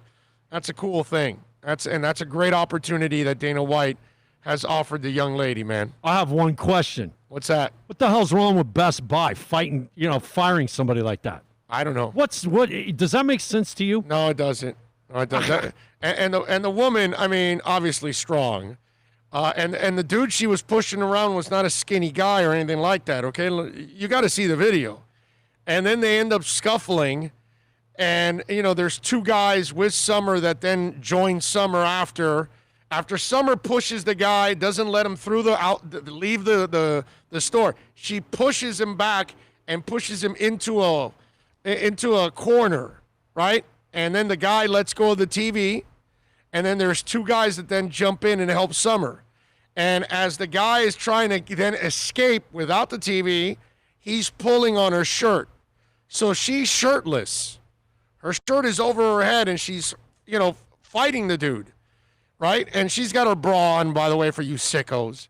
And so she's not naked, but the poor girl's topless, and she's trying to do the right thing and not allowing some scumbag to walk in and steal a TV.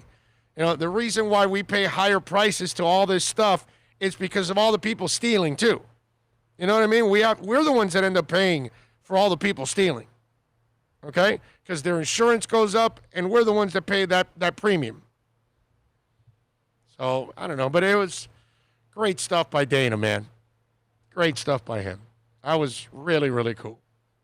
And you're 100% on that. And the reason we pay what we pay for car insurance is because all the people around here that don't pay for car insurance. By the way, Julius305 says, got you, Bill. So apparently, like that? Bada bing. Somebody's going to send a link, I guess. Or then they say, Bill, Wham, muscle shirts, and Crocs. Okay. Love him or hate him, Dana White does what he thinks is right. Yeah, no, you're right. You're right. I mean, the crazy bastard kept fighting throughout this whole thing. I mean, they just lost one of their lead fights again to COVID, but He marches on, bro. He likes the pub though. And He does. and Raging Dolphin Maniac, you're 1,000% right. Best Buy probably fired her to avoid legal issues. That's all it is. Because they want you to just let the shoplifter just walk out and not try to, corral them and fight with them and all that. You're right. That's probably what it is. You know what? I can remember hanging out. She's old school, dude. She's like, no, man, I'm not letting that scumbag walk out of here with that TV. And she didn't let him walk. She's a badass, bro. Badass. Speaking of this situation, I can remember hanging out with your stepbrother when he was doing that undercover stuff. Remember that? Yes. At the store. Yes. Yeah. In case you don't know, these little rooms, like it looks like a bad door, like an empty door. That's probably security sitting in that little room. I got fired. Watching you. I got fired from that job. Really? Yeah. What did you do? I didn't catch people. I suck at it. Seriously.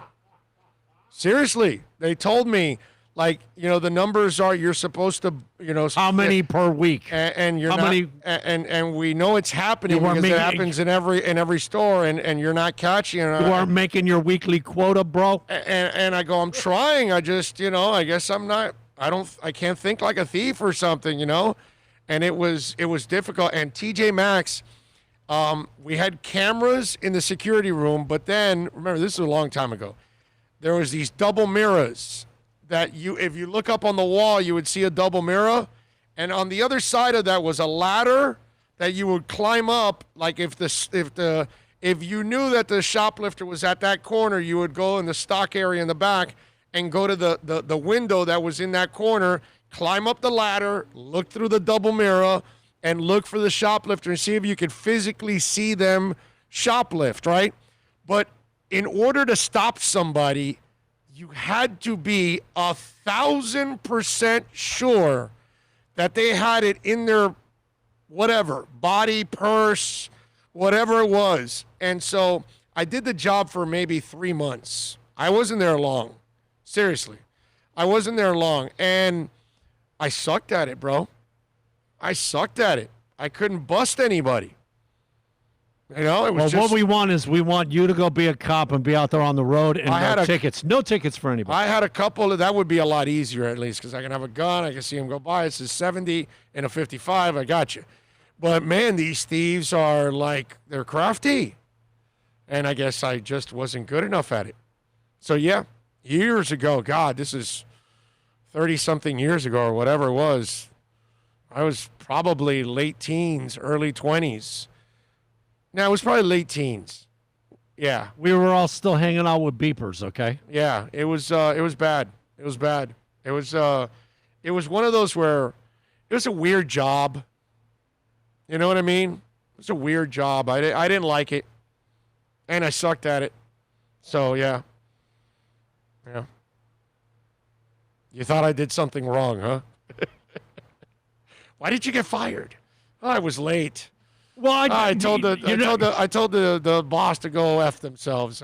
Look. No, I just didn't catch enough shoplifters. Anybody that's worked in a store, obviously I did the Winn-Dixie thing, right? First job. And, I mean, we would smoke, go in the cooler, like I tell you, be smoking, eat the strawberries. And there was a day we had to clean out that cooler, man.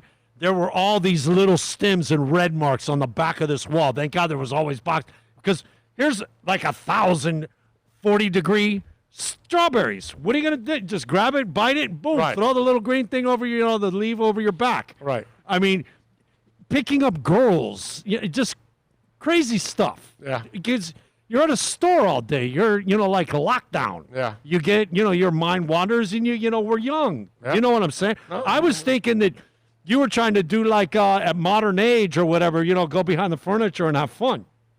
Oh, yeah. That's what I'm thinking. I would have been. I would have rather enjoyed getting fired for that. Well, who wouldn't? I was like, damn, I suck at catching thieves. It's terrible. Oh, man. It was too funny. See, the other thing is, you're like too nice of a guy. I don't see you, playing, I didn't enjoy the job. I didn't enjoy the job. Well, I guess because I sucked at it too, because I got frustrated because I remember my partner would say, hey, oh, you're not catching anybody, and I'm like, dude, I'm trying, but I just can't find them. I don't catch them when they're doing it. And he goes, well, and he was really good at it, bro. And so when we would cross over for a couple of hours, I think it was on Saturday because it was really busy, that some bitch always caught somebody, man. And I would always tell him, how do you know, how do you sense it or whatever? And he would show me and all that. And it was like, and then I would try to, sense the same things. And I'd pick somebody that I thought would look kind of fishy. And then, no, she's not doing it. He's not doing it. Whatever. And it was just, and then sometimes I thought they were stealing, but I wasn't sure. And then I'm like, well, then if I stop them and they're not stealing, then it's an embarrassment for the company and then for me. And it was tough, man. It was tough. There was a day, okay, that I'm over there, I'm waiting. We're going to go out to lunch. And he's like, oh, hey, you're going to have to wait. And I'm like, right now? Like, dude, yeah? Bro, these two girls smoking hot, bro.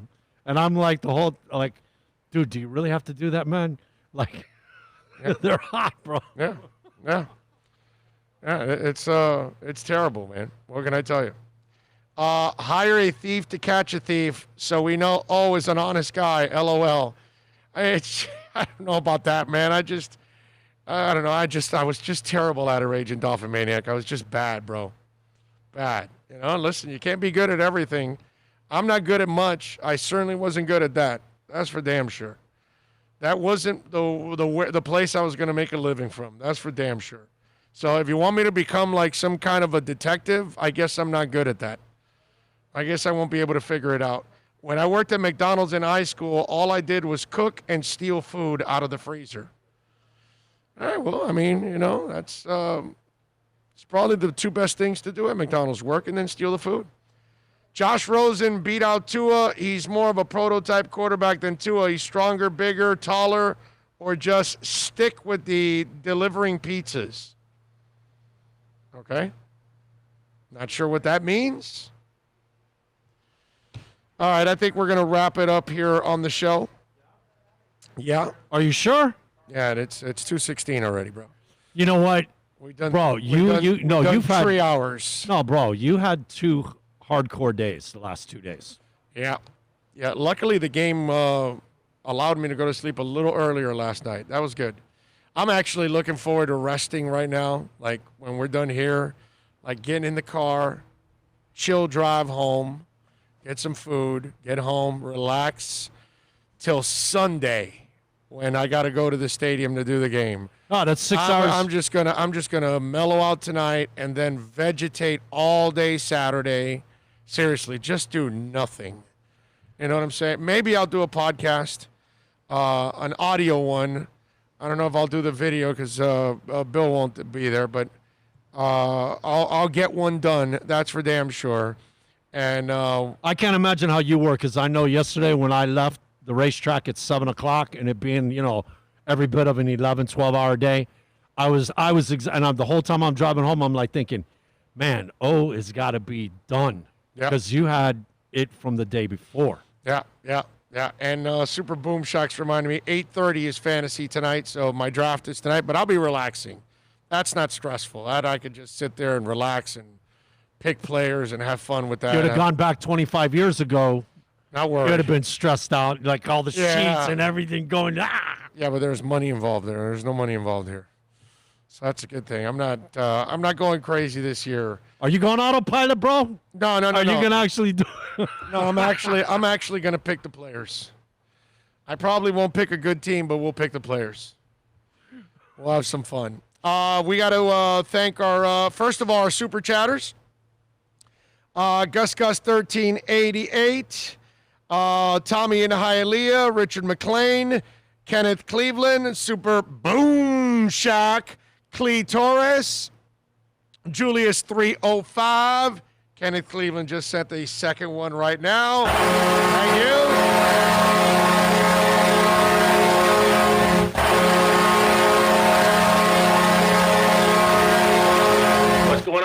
Super chat. Excuse me a sec. What are you babbling about? Super chat. If he Super chat. will all, Super chat. it'll be anarchy. It's out of my hands. That's right. It's anarchy. Thank you, super chatters out there. Thank you to everybody that was chatting. I was about to go to a meeting. Start hitting them up. Yeah, YouTube chat board. Thanks to everybody that downloads the show. Appreciate all the downloads. You guys have been amazing. It's been a great week in the download area, so appreciate that. It's 6 days, man. Thursday night football. We're within a week, bro. I know. It's and I think that's what's been happening. That all that football now that all the sports are back and all of that, the show is like back on track. Dougie Fresh just sent in a super chat. Thank you, Dougie Fresh.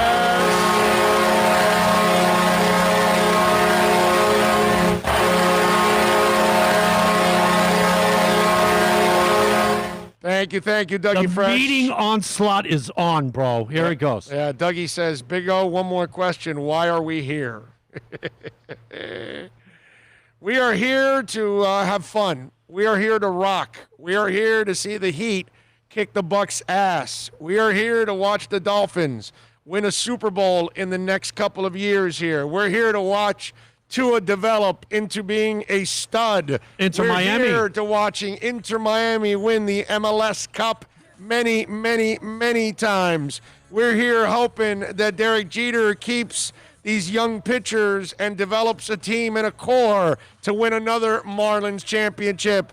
We're here for the day that the Panthers are no longer pussycats. May Zito spend more time worrying about the Panthers than, like Talon, worrying about playing golf. We are here to watch Manny Diaz finally turn into a coach and his team be more organized than it was last year and start to win games and develop a culture of winning.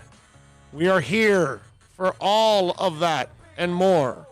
We thank you all for tuning in. We will see you maybe tomorrow, maybe Sunday.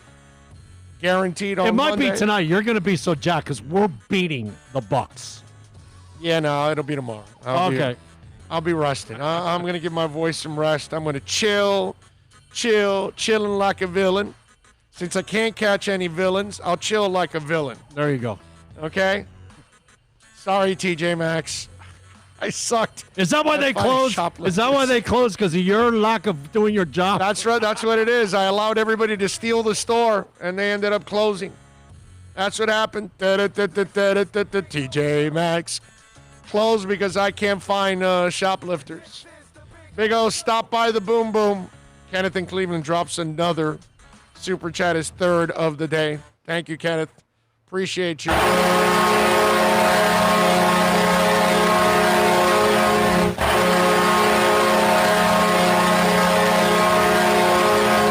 And we got to thank Larry Schlossberg and the great people out here at Craig Zinn's. Acura, Pembroke Pines, please come on out here. If you're looking to buy or lease a vehicle, your lease is up, your car's a money pit, your kid needs a new car, your graduate needs a new car, you're looking for a new car, maybe you're looking for a certified pre-owned. They've got a fleet of those. They got hundreds of cars here. That way you can pick the car you want, the color you want, the style you want, the model you want, but more importantly, the price you want.